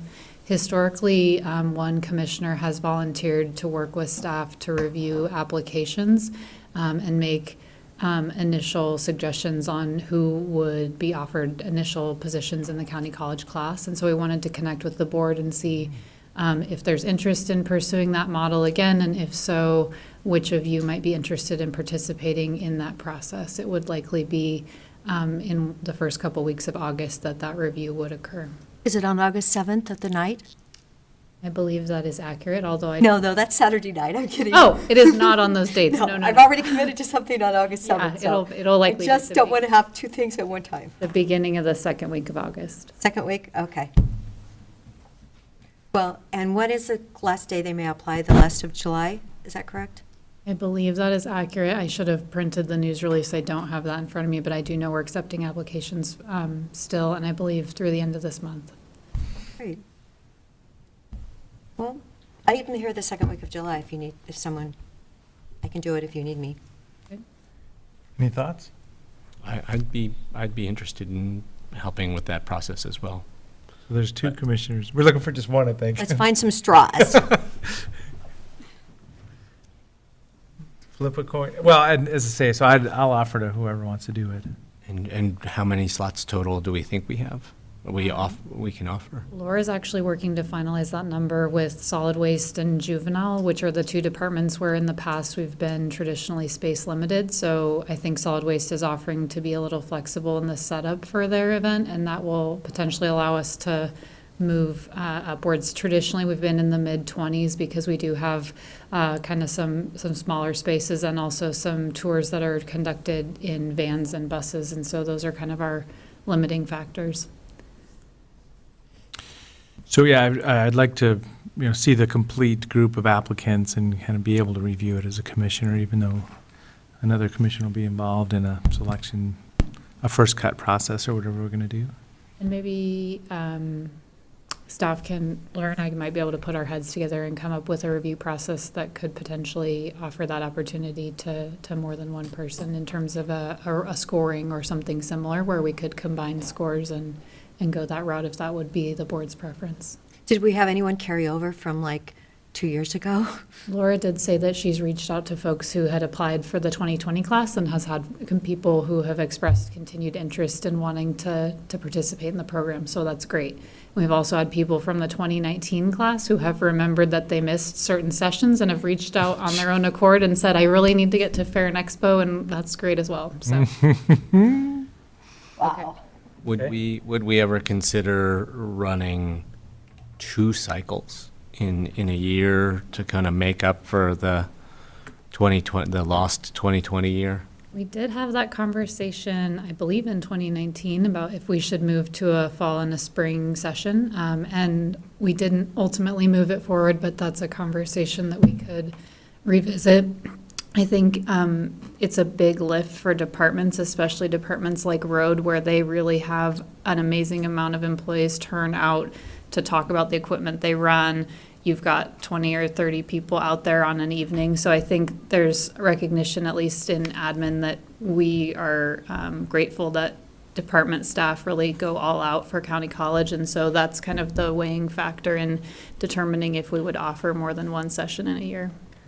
Right. And I mean, I wouldn't necessarily propose trying to do it, annually, 2 cycles a year, from now on, but kind of given the pent up demand from the COVID year,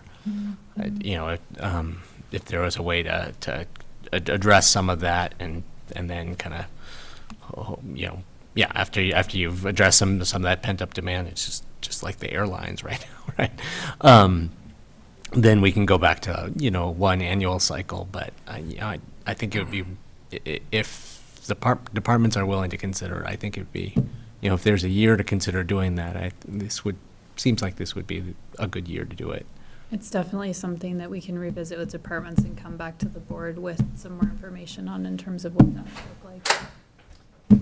Well, I remember that last time we did have it, we did have some cancellations at the last, and we were so worried about some people, and we actually got them in, so. Yeah, That's usually what happens. And we can see if that happens again and kind of how many folks we're able to accommodate this year. But people do have things in life that come up, and so we'll see kind of where we're at as well when we get into the first couple weeks of the fall. So it sounds like, there, great. yep, multiple offers here. Okay, we'll come up with a system and reach out Which is to fine. Commissioners Adair and Chang and get that rolling. Thank you. Okay. Thank you, Whitney. So being the end of our regular agenda,